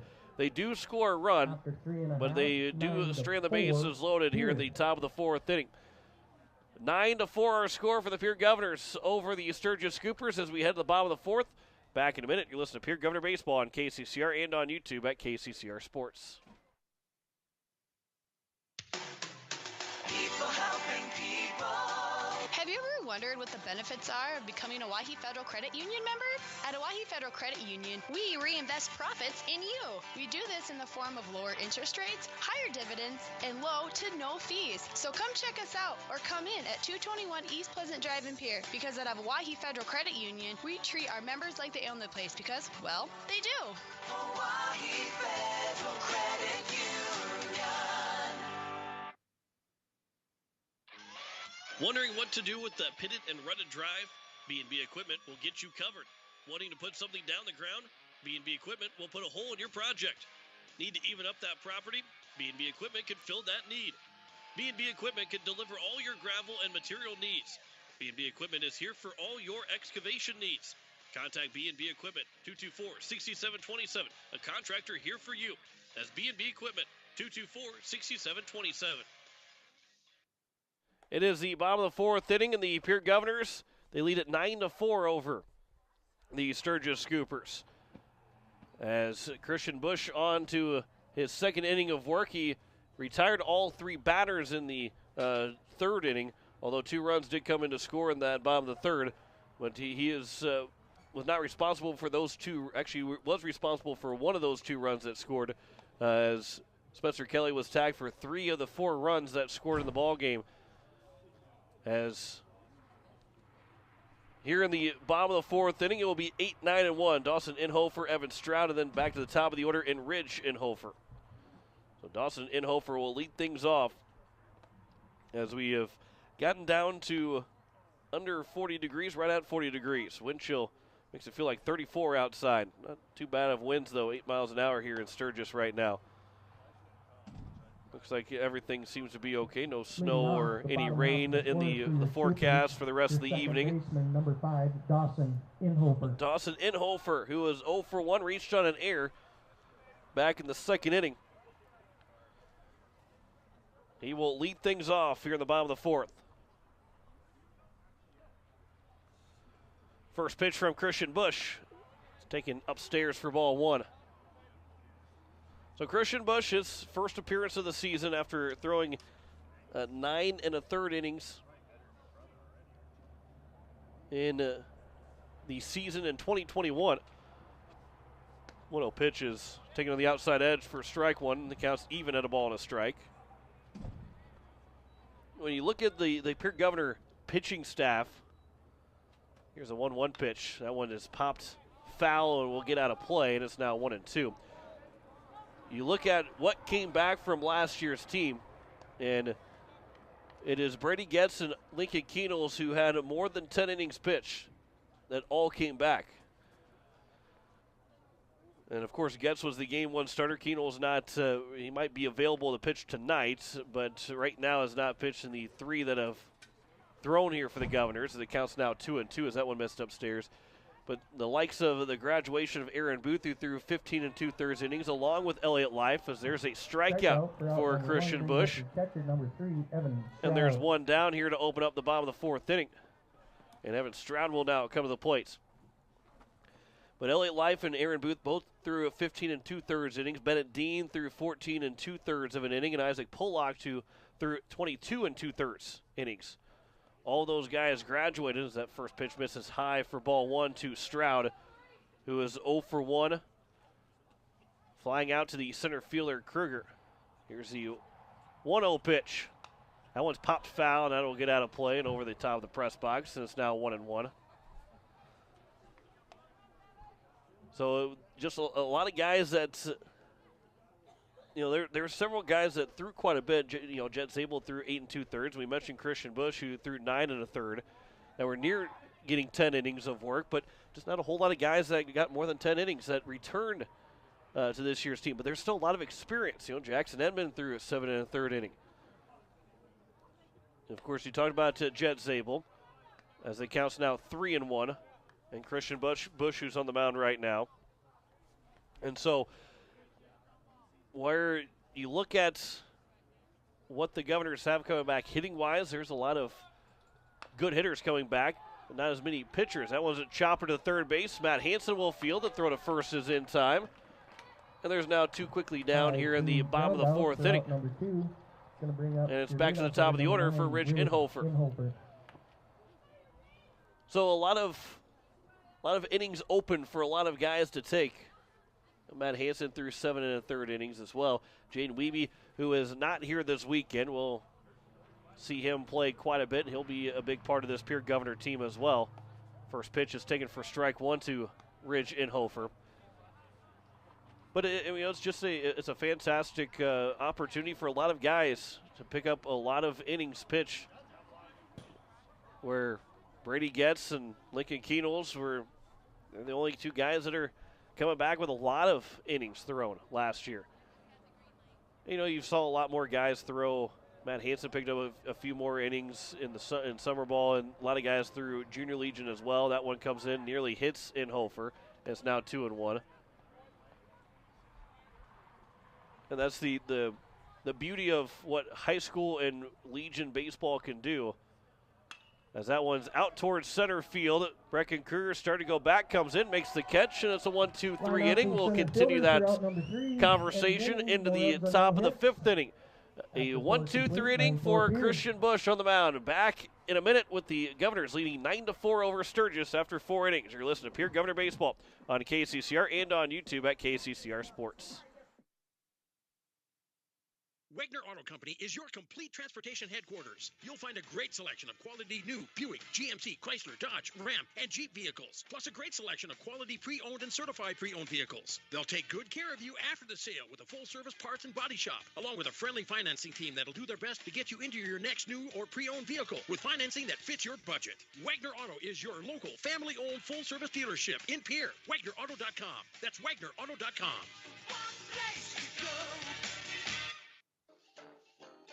If you're in the market for a new home, call my mom or grandma, Kathy. Sunshine Properties is my mom and my grandma. When you're ready to buy or sell, rely on us, Kathy Sunshine Properties. We'll help you to buy or sell with confidence.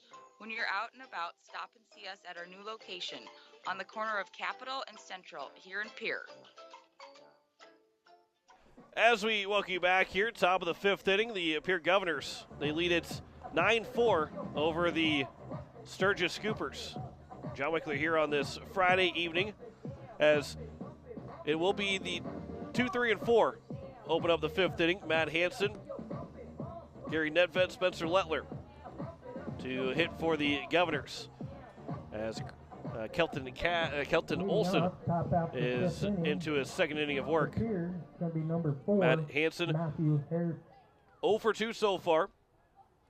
Grounded out to the third baseman, shortstop, and drew a walk in his 3 plate appearances so far. Here's the first pitch to Hansen. That one's taken on the outside edge for strike 1. To get back to talking about what in the last inning, what you love about spring baseball and summer baseball is the opportunity for guys to get some confidence from one season to the next. As there's a swing that Hansen would like to have back as the pitch was in the dirt, and it's now 0-2. But you see guys start to pick up some confidence late in the summer that moves into the spring, and just any kind of playing time of any sort going into the next year leads to a lot of confidence. Here's the 0-2 pitch to Hansen. He'll foul that one out back to the screen. Nearly dropped down on top of Steve Gray over there standing outside the dugout of first base. But there's a lot of guys, you look back to last year, Elliott Life being one of those guys, the seniors. There's a ground ball left side, a slow roller. It's fielded by Cass, and on the run, he's able to retire Hansen, the leadoff man here in the top of the 5th inning. And now we'll bring up Gary Nedven, the number 3 hitter, who is 0 for 3 so far. Reached on air twice and also flew out to the left fielder. A sliding grab from the left fielder in the shock. First pitch is missed for ball 1. Elliott Life started out with a struggle in the first part of the season, then finished out throwing the best of the spring and summer, but it led to a lot of confidence and a lot of strong innings in the summer for Elliott Life. And you also look then through what Lincoln Keenels went in his freshman year in post-state baseball. That one's grounded foul by Nedven. As a freshman, he struggled at the plate. Took a while for him to get comfortable, get some hits, and then you took away it. Well, I guess it was his freshman year where he got taken away, so then he comes in sophomore year in 2021, and well, he looks like a different. I wouldn't say he looks like a different player. That was popped foul over a third baseman, can't make the catch. Cass near the dugout just couldn't make the catch, and it remains at 1-2. I don't say Keenels looked like a different player, but he was a much more confident player and one that was relied on heavily in the spring and in the summertime as well for Pierre and Post State. Here's the 1-2 pitch to Nedven again. Swings and misses, and there's a strikeout, and there's now two down here in the top of the fifth. And it will bring up Spencer Lettler. And it's just something different than any other season. Oh, we have a pitch hitter. Spencer Easlin will hit for Spencer Lettler. Here's the first pitch, taken for strike one to Spencer Easlin, who will hit for Spencer Lettler.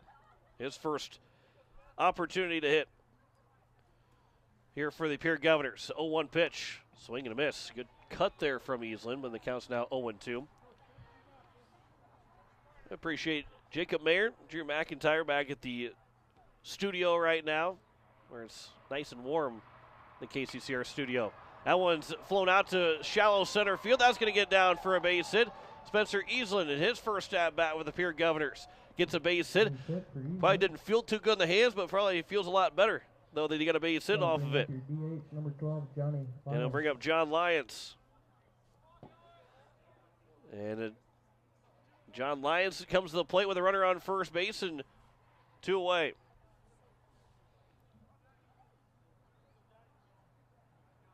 And Jacob Mayer going to be working hard for us this spring. First pitch will be at the knees for strike one. Lyons so far, he is 1 for 3, 1 for 2. Keep seeing that E2. He was able to advance to third base off an E2, as that one's now 1-1. He was hit by a pitch in that first plate appearance. He grounded, had actually a sac bunt, so he's actually 1 for 1. We'll eventually get what John Lyons actually is. I think I messed up every single time he's come to the plate on what his batting total actually is. He's 1 for 1 so far in the ball game. It's now 1-2 to John Lyons. That one's taken for a strike at the knees. Spencer Easlin on at first with 2 away here in the top of the fifth inning. A 9-4 lead for the Governors. Here's the 1-2 pitch. Easlin takes off. Lyons will skide out towards right field. And the catch will be made by the right fielder in Dustin Allen, and that will retire the side here in the top of the fifth inning. No runs, 1 hit, no errors, and 1 man left on base. We head to the bottom of the fifth inning. Governors, they lead at 9-4 over Sturgis. You're listening to Pierre Governor Baseball on KCCR and on YouTube at KCCR Sports. Ah, this is the life. Sitting here, sipping lemonade, basking in the warm sun, and admiring the beauty and the solitude of my very own landscape backyard. You know, I wasn't sure, but I was so glad when I made the call to Andy at Dakota Sprinkler and Landscaping to finally have the work done. Calling Dakota Sprinkler and Landscaping was probably one of the best and the easiest decisions I've ever made. Dakota Sprinkler and Landscaping, 280-4440. That's 280-4440. Insurance. We protect our homes, health, businesses, and belongings. But having adequate coverage is just the beginning. You also need the support of professionals who stand by your side to protect what's important to you. Fisher Rounds & Associates combines the coverage you want with the commitment you need. Fisher Rounds & Associates, at your service, at your side. With offices in Pierre, Mitchell, Watertown, Sioux Falls, and Rapid City. As we welcome you back here into the bottom of the fifth inning, it is the Pierre Governors leading 9-4 over Sturgis. John Winkler here on this Friday evening. Glad you're with us here on opening day. Pierre Governors win the first game 12-2 in 5 innings. It is now a 9-4 lead here in game number 2 as we head to the bottom of the 5th. As the Govs are looking to start the season 2-0, every win is important. You go to the summer baseball and what would have been really in spring too if they would have been playing some North Dakota teams. I don't think they end up going for seed points. But I know in summer baseball, as the first pitch is fouled away by the number 2 hitter, Bo Peters, if you're playing South Dakota opponents, it counts for the seed points. If you play any team out of the state, it does not count for seed points. That one's popped up right side. Nedven right next to the bag at first. He'll make the catch. Leadoff man is retired here in the bottom of the 5th inning. And we'll bring up Kelton Olson, number 3 hitter, followed by Dustin Allen. Temperature is being steady right around 40 degrees. Still feels like 34 here in Sturgis. But as we get later in the night, 40 degrees doesn't feel like 40 degrees anymore. If the sun's out and it's 40, it's not so bad. But with it being nice near 8:35 now here local time, that one's popped up on the left side. Matt Hansen in foul territory will make the catch, and there's now 2 down right near the coaching box. And we'll bring up Dustin Allen here with 2 away in the bottom of the 5th inning. Pop out to the right side, pop out to the left side.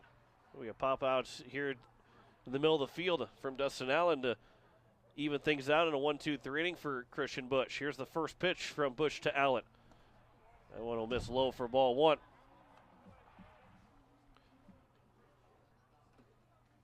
Be a little bit warmer tomorrow, and of course it'll be in the middle of the afternoon, so for sure it'll be a little bit warmer tomorrow. Here's the 1-0 pitch that's taken on the inside edge and is now 1-1 to Dustin Allen. 1-1 pitch. Nearly hits Allen, now 2-1. So far on the evening, Allen is 1 for 1. Base hit, came around to score, and he also walked. Checks his swing. They're going to call it a strike, or was it a swing? Not really sure. Either way, it's a strike, and it's now 2-2. And Christian Bush is looking for back-to-back 1-2-3 innings. 2-2 pitch. That one goes off the bat of Allen as he checked his swing. Didn't get the bat off the shoulders, but he still was able to check his swing, and the count remains at 2-2. And Christian Bush from the windup will deliver the 2-2 pitch to Allen. Swing and a foul tip into the mid of Hunsley, makes the catch, and that will retire the side. Another strikeout for Christian Bush. A 1-2-3 inning for the Governors as we head to the top of the 6th. Pierre leads at 9-4 over Sturgis. You're listening to Pierre Governor Baseball on KCCR and on YouTube at KCCR Sports. Bank West Insurance has the expertise and resources to deliver personalized service and customized solutions. As an independent agency, we shop dozens of companies to get you the best coverage at the best price. As your trusted choice for insurance coverage, we promise to go the extra mile so you can rest assured your loved ones and your assets are protected. Contact your local agent to put Bank West Insurance to work for you. Not a deposit, not FDIC insured, not insured by any federal agency, not guaranteed by any bank, may go down in value, equal opportunity provider. At the Y, we're more than a gym. We're a cause-driven charitable organization nurturing the potential of every youth and senior in our community. From advocacy to childcare, disease prevention to athletics, swim lessons to safe spaces, our mission ensures that everyone, regardless of their financial situation, can participate in the services that we offer at the Y. We invite you to stop in and check out our youth sports, summer camps, group exercise classes, swim lessons, and so much more. Discover your why at the Oahe Family YMCA in Pierre, where we are for youth development, healthy living, and social responsibility. Top of the 6th inning. The Pierre Governors lead at 9-4 over the Sturgis Scoopers. As for the Govs, it will be 6, 7, and 8. Jet Zabel, Kate Kaiser, and Grayson Hunsley. Leading off. As the Govs lead it Pierre, by 5. number 20, Jet Zabel. And Jet Zabel to lead things off. As so far here in this game, he is 1 for 1, walked, hit by a pitch, and had an infield single. First pitch. That one will miss inside for ball 1. Actually had an RBI on the infield single as well for Zabel. And it's 1-0 here to the right fielder. 1-0 pitch to Zabel. Grounded right back up the middle. Olsen was able to field it. Good reaction time from Kelton Olsen. And Zabel is retired on a 1-3 putout to open up the top of the 6th inning. And that will bring up now Cade Kaiser. Going to bring up number 2. Cade Kaiser so far 0 for 2. Cade Kaiser. He was hit by a pitch to be his one time on base. A failed sacrifice bunt. He popped it up, was caught by the catcher, and then he also popped out, infield fly, rolled to the shortstop. First pitch is taken for strike 1 to Kaiser. Here's the 0-1 pitch. That one will miss low, and it's now 1-1. In all Pierre Governor high school baseball games, all the varsity games will be on the air on KCCR and on YouTube at KCCR Sports throughout the spring, and then in the summer as well for post-8 baseball. The count's now 2-1. Here to Cade Kaiser. Grayson Hunsley, Brecken Kruger. The next two men to the plates. That one on the outside edge. Kaiser looks at it, taken for strike 2. And we're even at 2 balls and 2 strikes. A lot of these guys are, I wouldn't say, I don't know, maybe a lot of them. I know some of them are taking the ACT here in Rapid City tomorrow. 2-2 pitch, grounded, left side. It'll be fielded by the shortstop. The throw to first from Peters to Bo Peters to Keen Peters is in time. Ground out for And a out number 6-3 2. ground out, and there's now 2 away. Going to bring up number 14. And it'll bring up Grayson Hunsley. Grayson Hunsley, the catcher, who is 1 for 3. RBI single, reached on air, and also struck out swinging. And it looks like maybe we are at the end of the line for another pitcher. And we'll have now Kane Peters come in to pitch. And Owen Cass will make his way to first base. So Bo Peters and Kelton Olsen will be on the left side of the field. We'll step aside for a minute. We'll come back and tell you all the changes as it is. You're listening to Pierre Governor Baseball on KCCR and on YouTube at KCCR Sports.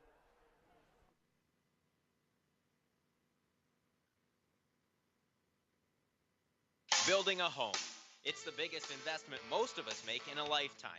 Not to mention, it's a decision that, well, you pretty much live with day and night. The quality of the workmanship stares back at you like a reflection. It also affects the value of your investment. Choosing the right contractor is critical. Kruger Contracting is that contractor. Call 222-2523. Quality workmanship and materials completed on time. Kruger Contracting. In a word, quality. Call 222-2523. The count may change with every pitch, but what doesn't change is God's love for you. Come join us at Faith Lutheran Church to hear about the God who blesses us with athletic skill, meaningful relationships, and the peace and comfort that comes from His Son Jesus. You can worship on Wednesday evenings at 7 p.m. or on Sunday mornings at 8:30 or 11 a.m. Faith Lutheran Church is up the hill at 714 North Grand and happy to support our athletes, their families, and our community. Kane Peters is on the mound here now for the Sturgis Scoopers. As Peters so far 2 1/3 innings pitch. He is 0-1 on the season, giving up 3 runs, 1 earned run, 1 walk, 4 strikeouts, a ERA of 3, and a whip of 1.286. Here is now Grayson Hunsley that will return to the plate. With 2 outs, nobody on. Here in the top of the 6th inning. Grayson Hunsley again, 1 for 3 so far. Talked about a lot of these guys, or some of these guys will be taking the ACT tomorrow here in Rapid City, or I guess we're not here because we're in Sturgis, but we'll be taking it out in Rapid City, where they will play Rapid City Central tomorrow afternoon. They've been able, the fun of playing a baseball game Friday night, a couple of baseball games Friday nights, and then taking the ACT on Saturday morning. So going to miss by Hunsley. Jacob Mayer, who, again, working back at the studio right now, he is going to be taking the ACT as well, and wish him good luck. As that one's fouled away by Grayson Hunsley, and it remains at 0-2. He gets the pleasure of working tonight and then working tomorrow again. In between taking take the ACT in between it all.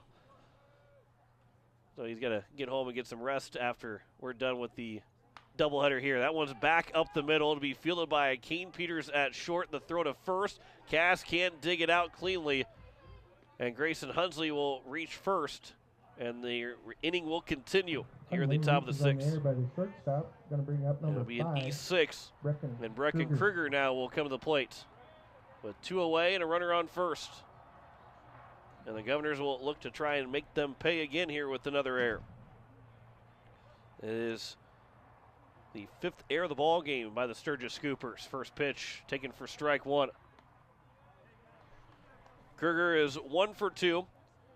2 RBI double back in the 3rd inning, where Pierce struck for 5 runs to open the lead up. To at that point was 8-2. Now it's 9-4. As the count's now 1-1. It was 3 in the 2nd, 5 in the 3rd, and 1 in the 4th. That one's taken for a strike, and it's now 1-2. And for Sturgis, it was 2 in the 2nd and 2 in the 3rd. As we play here in the top of the 6th of our 7-inning ball game. Here's the 1-2 pitch from Kane Peters to Brecken Kruger. That's in the dirt. George Stolle will take second, the courtesy runner for Grayson Hunsley, and Stolle will take it easily at second base. Got a lot of speed, does George Stolle. That's why no matter how many at-bats he gets or how often he plays the field, he's going to be used. If he's not playing, he's most likely at some point in a doubleheader will be used as a courtesy runner for the catcher. Here's a 2-2 pitch now to Brecken Kruger. That one's taken for strike 3, and that will retire the side here in the top of the 6th inning. And no runs on no hits, 1 error, and 1 man left on base. We head to the bottom of the 6th. Governors lead at 9-4 over Sturgis. You're listening to Pierre Governor Baseball on KCCR and on YouTube at KCCR Sports. Looking for your next new or used car, truck, or SUV? Then go no further than the comfort of your own home. Shop online at lambmotor.com. On lambmotor.com, you'll find the vehicles Lambs has in stock. You can schedule a test drive or your vehicle's next tune-up, all online. New or used, shop for it all online, anywhere you are. Lamb Motor has the right vehicle for you. Lamb Motor in Oneida and online, lambmotor.com. No one likes to have electrical problems, but when they happen, call Todd's Electric at 223-2518. With over 28 years of experience, Todd's Electric can handle any type of electrical problem, whether it's residential, commercial, or agricultural. Their knowledgeable staff knows and understands the importance of your home, business, or ag facility and are prepared to help. Call Todd's Electric at 223-2518. That's 223-2518. Todd's Electric, serving the Pierre and Fort Pierre areas. The line to power. As we head to the bottom of the 6th inning, it is now Jackson Edmond on the mound for the Pierre Governors, as he will get his debut for the Pierre Govs here this year in this season. Last year for Jackson Edmond, he threw 7 1/3 innings. He had he was 0-1. 8 hits, 12 runs, 10 of those earned, 8 walks, 9 strikeouts. He hit 3 guys, an ERA of 9.545 and a whip of 2.182. Something messed up with the game changer last year, because it said he had 16 appearances in 7 1/3 innings. I don't believe that's true, because boy, that'd be his ERA and whip would be really far up there if he had 16 appearances and only had 7 1/3 innings. So something went haywire on the game changer last year, but. Either way, he had 2 starts, 7 1/3 innings pitched, but he is now making his first appearance for the Pierre Governors here this year. Of course, Spencer Easland is out in left field, who hit in the 5th inning, so he is out in left field for his 2nd inning now of work. Owen Cass, the 3rd baseman, now will lead things off, be followed by Kane Peters, the pitcher, and Dylan DeShock, the left fielder. Here's the first pitch from Jackson Edmond. That one will bounce in on Grayson Hunsley, and it's taken for ball 1. Jackson Edmond, the big, tall lefty. And for pretty much every pitcher in high school baseball, it's just all about throwing strikes. Here's the 1-0 pitch. And it's right down the middle, and it's now 1-1. And also, it's a lot easier said than done. It infuriates a lot of coaches. That one's fouled away, and it's now 1-2. Let's say it can irritate me a little bit too when guys don't throw strikes, but it is a lot harder. It's a lot easier said than done. You may think, well, just go out and throw strikes. I believe I had a conversation, and I don't know who it might have been. It might have been Peyton Zabel. We're talking about guys that are on the field and say, hey, just throw strikes. We'll take care of you. And Peyton goes, well, of course. Well, what do you think I'm trying to do? I'm trying to throw strikes. Don't tell me that. I'm trying to throw strikes. If I wouldn't be on the mound. That one's right back up the middle for a base hit, nearly hitting Jackson Edmond. And a leadoff single for Owen Cass. Base hit for Cass. And the leadoff man aboard here in the bottom of the 6th inning. Kane Peters, the pitcher, now to the plate. He is 0 for 1 so far. Actually, 0 for 2. Reaching on fielder's choice in his second at-bat after lining out to the second baseman, Cade Kaiser. First pitch, missed low for ball 1 in the dirt. Picked up by Grayson Hunsley, though. Nearing the 2-hour mark in this ball game. Started at 6:58 locally, now 8:51. Here's the 1-0 pitch. Misses outside, and it's now 2-0. Gas on at first. Peters at the plates. Here in the bottom of the 6th, a 9-4 lead for the Governors. Here is the 2-0 pitch. That one will miss, and it's now 3-0. And Pierre 6 outs away from finishing off a doubleheader sweep. But as we talked about, too, it's the game of baseball has no clock. Outside of, I guess there could be games with time limits, but it has no clock. You have to get the 3 outs. Even if it goes past the time limit, you would still have to get the 3 outs. There is no time limit here, but if that would be the case, the game just doesn't end to finish out the inning. Here's the 3-1 pitch now. That one will miss for ball 4, and it's now first and second with nobody out. And Dylan DeShock will come to the plate. DeShock so far 0 for 2 with 2 groundouts to the shortstop Keenels, to the second baseman Kaiser. First and second, nobody out here at the bottom of the 6th inning. First pitch from Edmond will be taken for strike 1 to DeShock.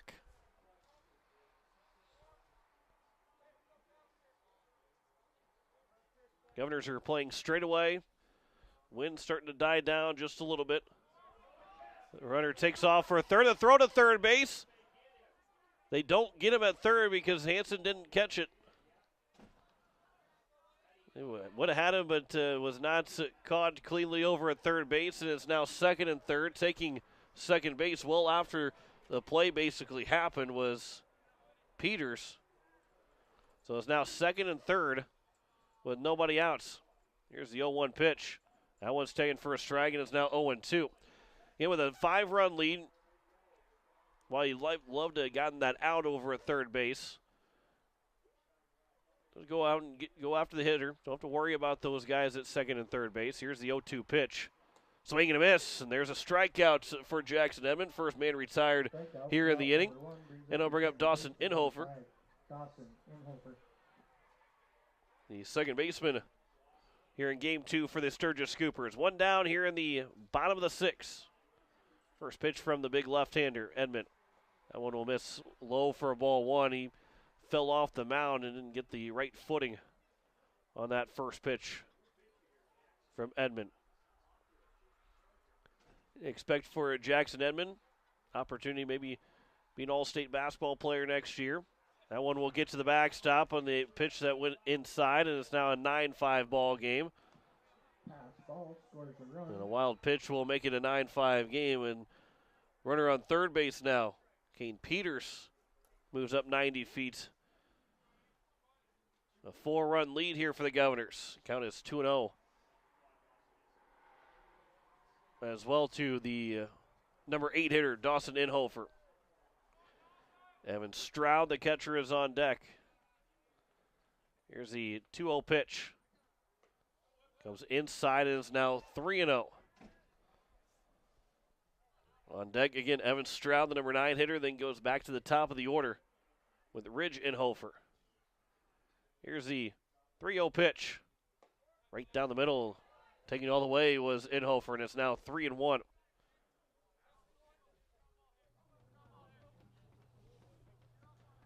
Edmond from the windup. Here's the 3-1 pitch. Inside is now first and third with only one down. Going to bring up your catcher, number 3, Evan Stroud. Dirk Campbell will make his way out and talk with Jackson Edmond. Evan Stroud will come to the plate. Dirk walking a little bit, again, he's dealing with a little bit of a back injury. If he had to play instead of coach, I don't think he'd be playing today. Because of back tightness, he'd be listed as day-to-day. Or he might just be out for the weekend. So it is first and third with one down. A ground ball can get you out of the inning. Evan Stroud, who's 0 for 2, flew out to the center fielder and Brecken Kruger, and also grounded out to Matt Hansen in his 2 trips to the plate.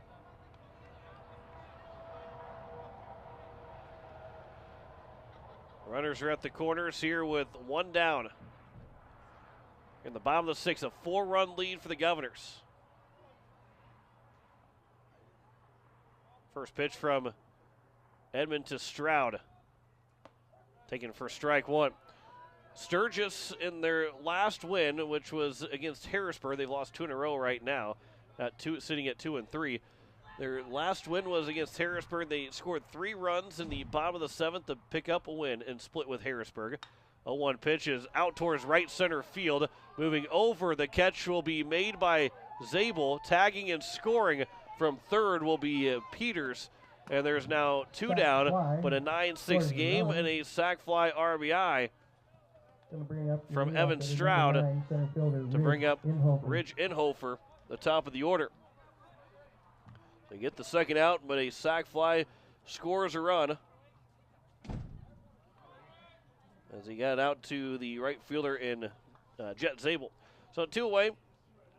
Here in the bottom of the 6th inning, Ridge Inhofer now. First pitch from Jackson Edmond to Ridge Inhofer. Taking on the inside edge for strike 1. Inhofer 0 for 2 so far, strikeout and a fly out. And a walk in the 3rd inning. That one to miss outside, and it's now 1-1. Spencer Kelly started this game for the Pierre Governors with those 2 innings. Allowed the first 2 guys to reach base in the 3rd before he was relieved for Christian Bush.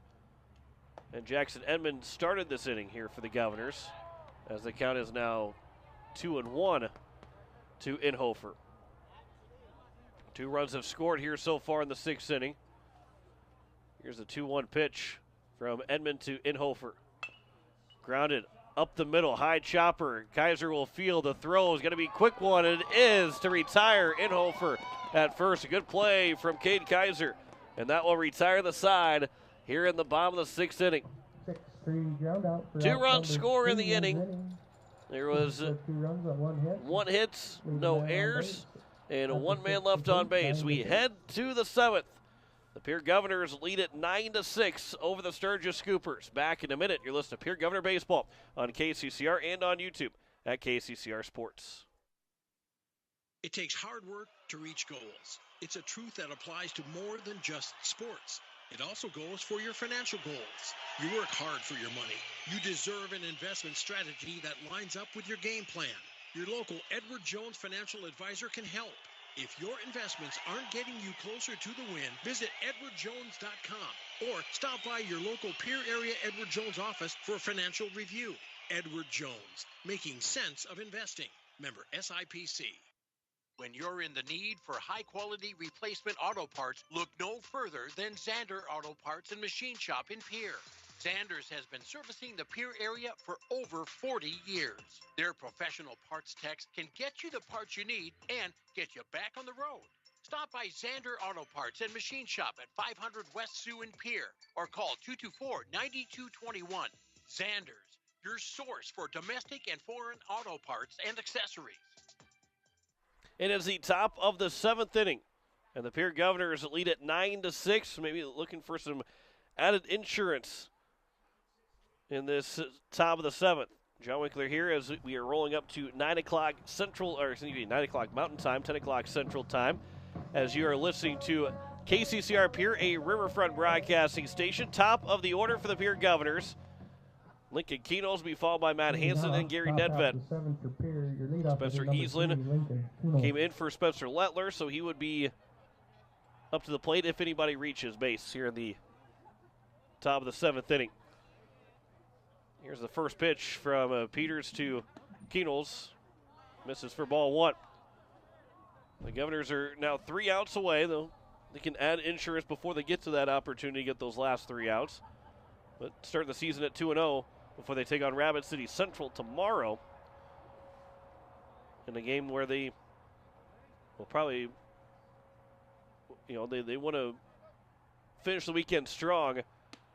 And you look at the final scores that Rapid City Central has had so far, you want to have an opportunity to kind of, I wouldn't say pile on, but not allow Rapid City Central to feel any kind of confidence. 3-0 pitch. Keno's is swinging. He'll ground it to the right side. It'll be fielded by the second baseman. And the throw to first is in time. Dawson Inhofer over to Owen Cass. And their leadoff man is retired to open up the top of the 7th. And we'll now bring up Matthew Hansen, who is 0 for 3 so far. 3 ground outs. And he's also drawing a walk. Trying to bunt his way on, but he takes strike 1 as he pulled it back and took that strike. Here's the 0-1 to Hansen. It's up high above the helmet, and the count is even at a ball and a strike. 1-1 pitch from Kane Peters to Hansen. That one's chopped foul behind home plate, and the count's now 1-2. Tomorrow afternoon, after we get done with the coverage of Pierre baseball, going into tomorrow evening, we have Villanova, Kansas in game 1 of the Final Four, then Duke, North Carolina after that. Ground ball left side. It'll be fielded by the third baseman. The throw to first is going to be in time. Cass barely kept his foot on the bag to retire as Bo Peters was able to fire it over. Excuse me, that was Kelton Olson firing it over to Cass. And so there's now 2 down here in the top of the 7th, and it brings up Gary Nedven. We have both men's Final Four games for you tomorrow. Then we'll have for you the Women's National Championship Sunday night, the Men's National Championship Monday night. First pitch is fouled away by Nedven, and it's 0-1.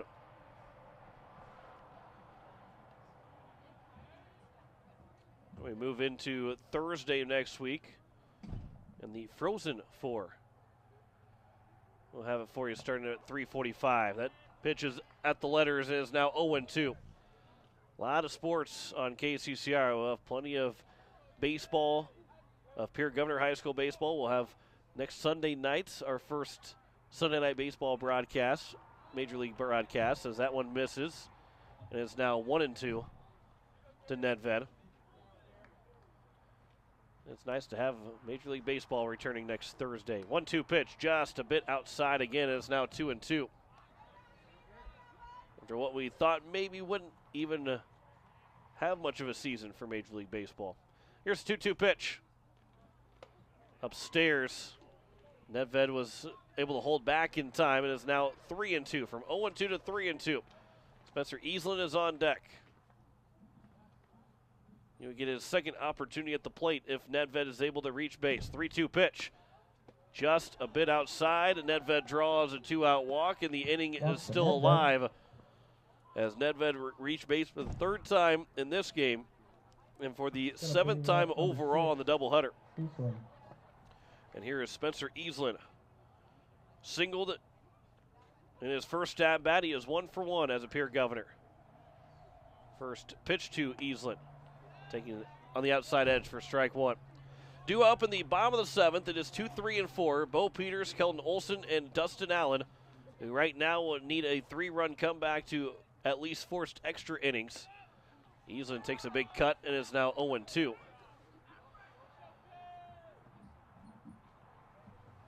There is some action in the bullpen.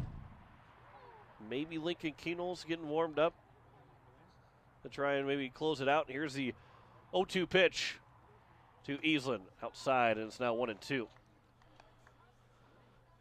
Would be a safe situation if Keenel's would come in with a 9-6 ball game. That is if there is no run scored. If Nedven does not come around to score, it'll be a safe situation. Here's the 1-2 pitch. Line back up the middle. That's a base hit out in the right center field gap. Nedven will round second. He's on his way to third. Easlin will take a wide turn and trying to score. The throw coming to the plates. Nedven is going to be tagged out at the plates, trying to score from first base, and that will retire the side here in the top of the seventh inning. A base hit for Easlin. That one, 8-4. But it is an 8-4-2 to end the inning. And the Governors leave just one man on base in the seventh inning. No runs, 1 hits, no errors, 1 man left on base. We head to the bottom of the seventh. 3 outs away for the Pierre Governors to pick up their second win, as we will step aside and come back in that minute in the bottom of the seventh. Here you're listening to Pierre Governor Baseball on KCCR and on YouTube at KCCR Sports. Innovation. It's right here. Avera St. Mary's Hospital keeps care local for you and your family, offering comprehensive care that has earned 4 out of 5 stars by the Centers for Medicare and Medicaid Services in hospital performance and safety. Avera St. Mary's world-class care is further supported by advanced technology, 2-way video e-consults, 3D mammography, and a state-of-the-art birthing center, so you and your family don't have to go anywhere else, because innovation lives right here in Pierre. Learn more at avera.org/news. At Shane's Pharmacy, your healthcare is important, and Shane wants to be the pharmacist to take care of you. Shane's Pharmacy will make sure your prescriptions are filled in a timely manner, they will answer your questions, and they will even deliver to your home or office. Call 223-9200. Shane's Pharmacy, the pharmacy you know and trust. The number again is 223-9200. Shane's Pharmacy in Fort Pierre, proud to support high school athletics. It is the bottom of the seventh inning. 2, 3, and 4. Jackson Edmond will look to close it out here for the Pierre Governors. They lead at 9-6 over the Sturgis Scoopers. They win the first game 12-2. A little bit of a more difficult game here in game number 2. Off the bottom half of 7 for your Scoopers, number 40, shortstop Bo Peters. As it will be Bo Peters, Kelton Olson, and Dustin Allen. First pitch, taken for strike one. Bo Peters 1 for 3. Singled back in the third inning. Popped out to the third baseman Hansen, popped out of the first baseman in Nedven. No one misses inside, and it's now 1-1. Here is Edmond on the mound, the big left-hander. Here's the 1-1 pitch. That one's a slow roller. Hansen and Edmond trying to pick it up in front of Hansen. Got a piece of it and unable to make a play, so it's a infield single Bring up your shortstop, for Bo Peters. Kelton Olson. And it is a leadoff single, and Kelton Olson now, tying run, will be on deck for the Sturgis Scoopers. First pitch is taken for strike one. Again, it's going to go down as a base hit. I don't know if a play would have been made anyway. Been a really tough play for Matt Hansen. Edmond had really no shot at all, even if he fields it cleanly. Here's the 0-1 pitch. That one is just a bit high and outside, and it's now 1-1. Olson, so far, he is 1 for 3 as well. He also singled back in the third inning. 1-1 pitch. There's a big swing and a miss, and it's now 1-2. Jackson Edmond looking to close things out here in the second game of the doubleheader. Things are starting to get a little bit colder here in Sturgis. Maybe it's just because it's after 9 o'clock now. Here's the 1-2 pitch from Edmond. Swing and a miss. And there's a big strikeout of Colton Olson. And there's one down here in the bottom of the seventh. Right fielder number 24, Dustin Allen. Here's Dustin Allen. And Dustin Allen here in this game is 1 for 2. A single, a walk, and a strikeout. Here's the pickoff attempt. A low throw that Nedven was able to scoop up. 3-run lead, 9-6 for the Pierre Governors.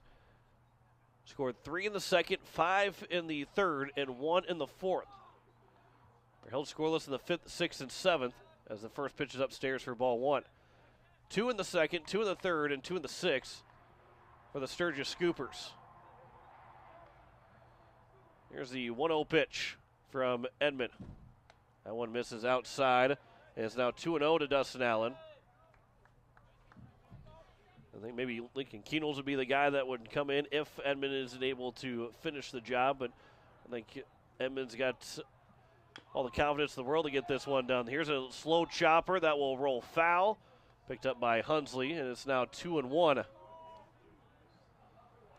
A 2-1 counts here with one down in the bottom of the seventh.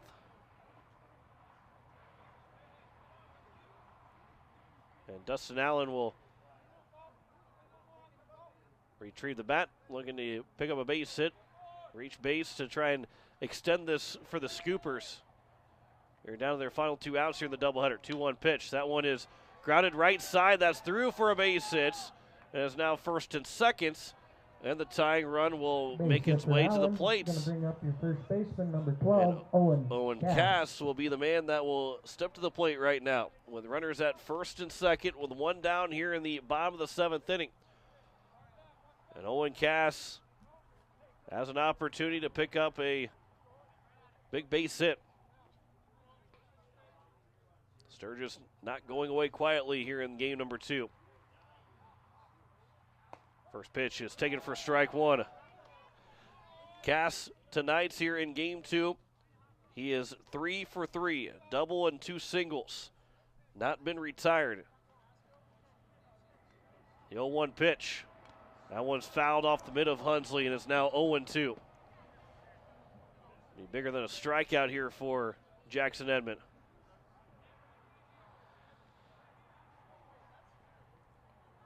A ground ball could get you out of this ball game. A strikeout then would really put the pressure on the Scoopers. Here's the 0-2 pitch from Edmond. Upstairs, a little outside. It's now 1-2. Not a bad thought there from Edmond. Maybe trying to get Cass to chase one at the eyeballs. Would a base hit or just a runner on base, another, if Cass is able to reach, then the pressure starts to get put on the Governors. 1-2 pitch is low and inside. Scooped up by Hunsley. Good block there, and it's now 2-2. If the tying run reaches base, then all of a sudden the pressure and the game gets a little bit more intense here in the bottom of the seventh. 2-2 pitch. That one's grounded up the middle. Kaiser flips to Keenels at second for 1. The throw to first is going to be a wild one. It will get by Nedven. A run comes in to score, and it's now 9-7, but there are 2 away.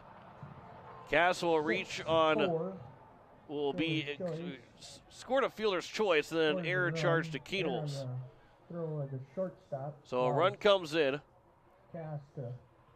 Allen was retired 4-6 in the putout. It'll be a fielder's choice and a E6 to allow Cass to get second. As there's a ground ball to Keenels, he can make up for it here, but he bobbles it. The throw still to first is not in time. Back-to-back errors by Keenels at shorts, and the tying run is now on base. And it's now first and third. And 2 errors here in the inning have made things a little more tight here in the bottom of the seventh inning. Dalen DeShock will come to the plate. Swings and misses at the first pitch. Jackson Edmond trying to work around those two errors here in the bottom of the seventh. 9-7 our score. Tying run is on at first. The winning run is at the plate now. Calling out a couple numbers here and getting the card out, the small index card out to make sure that they've got all the right sequences. Here's the 0-1 pitch from Edmond to DeShock. That one will miss inside, and it's now 1-1. And the runner at first base in Kane Peters, it's not a given that he can just take second base because he is the tying run. They don't know if they're going to let him just take second. There's a pitch that's right down the middle and taken for strike two. And it's now 1-2, and the Governors are a strike away from a doubleheader sweep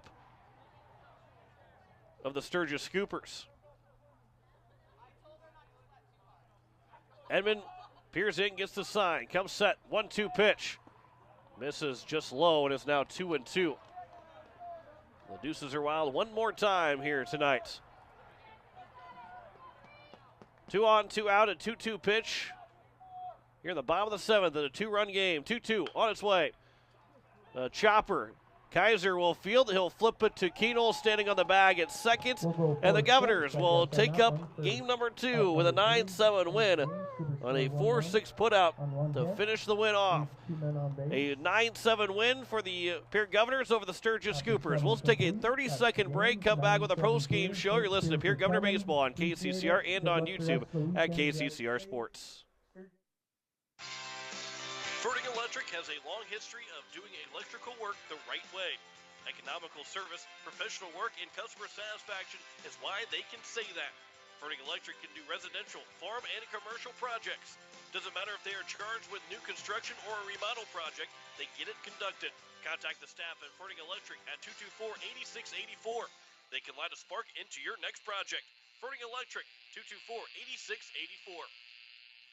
This winter, sip on a delicious hot cocoa and lose yourself in the grace of a fresh falling snow before you smash that hot mug on the driveway and join First Dakota to bank some noise for winter sports. Stomp for block shots, holler for match ceiling takedowns, and go berserk for a perfect dismount. Let's give the home team all we've got. Bank some noise with us at First Dakota National Bank. Open a new account online today at firstdakota.com, member FDIC. As we welcome you back here, and it is a 9-7 win for the Pierre Governors over the Sturgis Scoopers as they take game 1 12-2 and win game number 2 9-7 over the Sturgis Scoopers.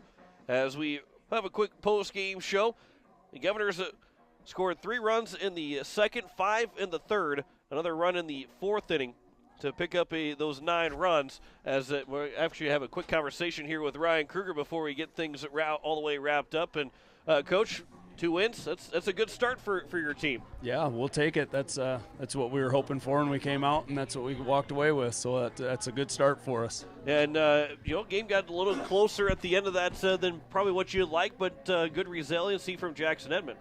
Yeah, for sure. We've got a really good closer in Lincoln in our back pocket, and we got a lot of confidence in him. But, it's okay to be put in these situations early and see how they respond, and Jackson really stepped up. That was a big one. Your 2 starters in Brady Getz in game 1. We talked with Steve Gray earlier, but Spencer Kelly in game number 2.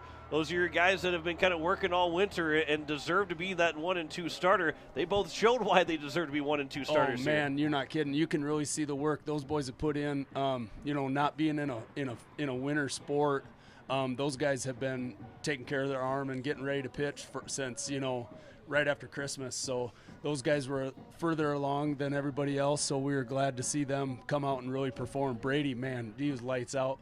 Spencer came in, and wasn't with us last year, but what a great addition to our pitching staff. He came out and had really good innings. He had good stuff. And, yeah, just really impressed with our pitchers all around. I mean, we threw strikes, and that's exactly what we want. And, our guys put it in play, and we had some good at bats and we had some not so good at bats. But first time that we're seeing live pitching, so we're pretty happy right now. We got a lot of things to work on, but we're pretty happy. Yeah, and outside of that last inning where we had 2 errors, but not a whole lot of throwing the ball around, not a whole lot of errors, and mostly the errors have kind of been a little bit mental errors that just first game type jitters, first game mistakes that will eventually get there. Nothing that really you saw, boy, this guy just didn't feel the ball really well tonight. Everybody fielded the ball well, just the mental aspect of the game will get there. Yeah, and we kind of thought that we would maybe kick the ball around a little bit more this year now, going to the metal bats compared to where we were with the wood bats in the past. And balls are getting on you quicker and everything like that. But I thought we fielded it pretty well, like you said. We're going to have some of those things. Just having that mentality of I want the ball every time it's hit, I want to go get it. And that's something we need to work on a little bit more with some of our guys as far as going to get the baseball. Until somebody calls you off or it's not your play, go after it and go get it. Want the ball. That's a big one. 2-0 to start the season. Rapid City Central is here tomorrow, or I guess in Rapid City tomorrow afternoon. Your thoughts of trying to go 3-0 here this weekend? Well, that's something we need to continue, come out and throw strikes. We got a JV game in the first one, get some of our younger guys in and get them some action and get them some at-bats. And then our varsity game on that second game, we're going to go with Jet Zabel on the mound to start that one. We're anxious to see what he's got, and I think he's going to come out and give us some really good innings the same way. And, we're blessed with a lot of depth, so we can have a short leash with guys, or like Jackson, we're the three of us are looking at each other like we go to Link, and but it's like, no, let's watch him work this out. And I was really proud of him to see him, get in there and he kind of calmed himself down and came in and threw strikes. But I think we carried this momentum, after a nice talk with the boys here quick about some of the things we got to work on. But I think we roll that into tomorrow and go get another win. We'll start the weekend 3-0. Nothing better than being on a baseball field, is it? Oh, it's great. You can tell in my voice I've been hollering like crazy, and no, I love it. It's so much fun, and the first pitch and all of a sudden it starts snowing, but whatever. That's South Dakota high school baseball. We'll take it. We're ready to play, and the boys are ready to play. We've only been practicing for a couple weeks. We tried to give them some time off between wrestling and basketball, and now we're ready to play games. And we're excited for the season and excited to see what these guys can do. And our main focus is getting there the last weekend in May, and that's where we want to peak. That's a good start to the season so far, Coach. I appreciate the time, Ryan Kruger, and congratulations on the win, and we'll see you tomorrow afternoon. Sounds great, John. Thanks for the coverage. Absolutely. Ryan Kruger of the victorious Pierre Governors says they win it 9-7 here in game number 2. I want to say, as we'll wrap things up here quickly here for Jacob Mayer to go get home and get some rest to take the ACT tomorrow morning, and good luck to him and the rest of the Pierre Governors who will be taking it out in Rapid City and everybody else that's taking it tomorrow. But thanks to Jacob Mayer, Drew McIntyre back at the station. 9-7 win in game number 2, a 12-2 win in game number 1 as the Governors start out 2-0 as we say so long from Sturgis. You've been listening to Pierre Governor Baseball on KCCR and watching on YouTube at KCCR Sports. Pierre Governor Baseball has been brought to you in part by Bank West, B&B Equipment, Wegner Auto, Fisher Rounds and Associates, and All Around Graphics. Governor Baseball is also brought to you by Ferding Electric, AirTech Heating and Cooling, Kruger Contracting, Dakota Sprinkler and Landscaping, Avera, and the Oahe YMCA.